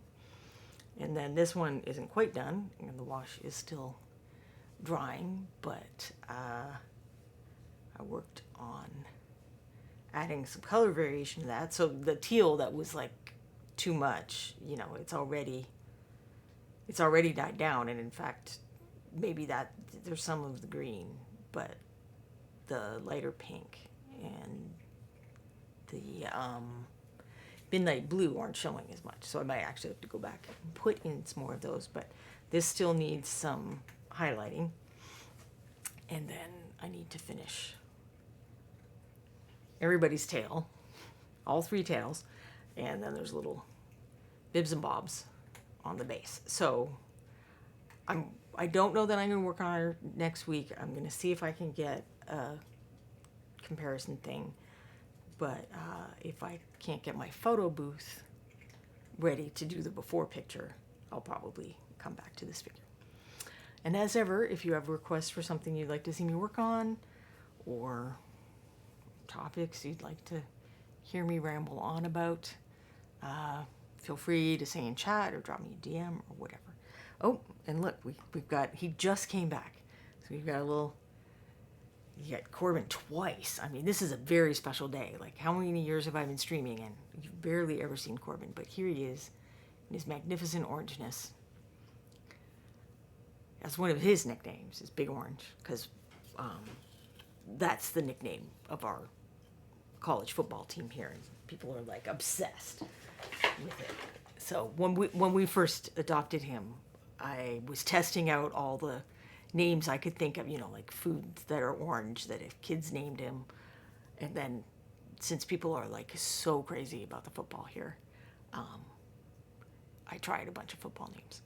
But apparently this is also known as a yellow cat, which I don't understand at all how that is yellow. I mean, even if you wanted to call him cream color or something, because he's not the orange. Like there are definitely oranger colored cats, but he's not yellow. But our neighbor came over one day and she's like, "Don't you have a big yellow cat?" And for a minute we were like, "No." And it's like, "Oh yeah, I guess we kind of do." But he's orange. But apparently some people call this yellow. Yellow is one of those colors that I'm fussy about the definition of. And some people call things yellow that I think are orange.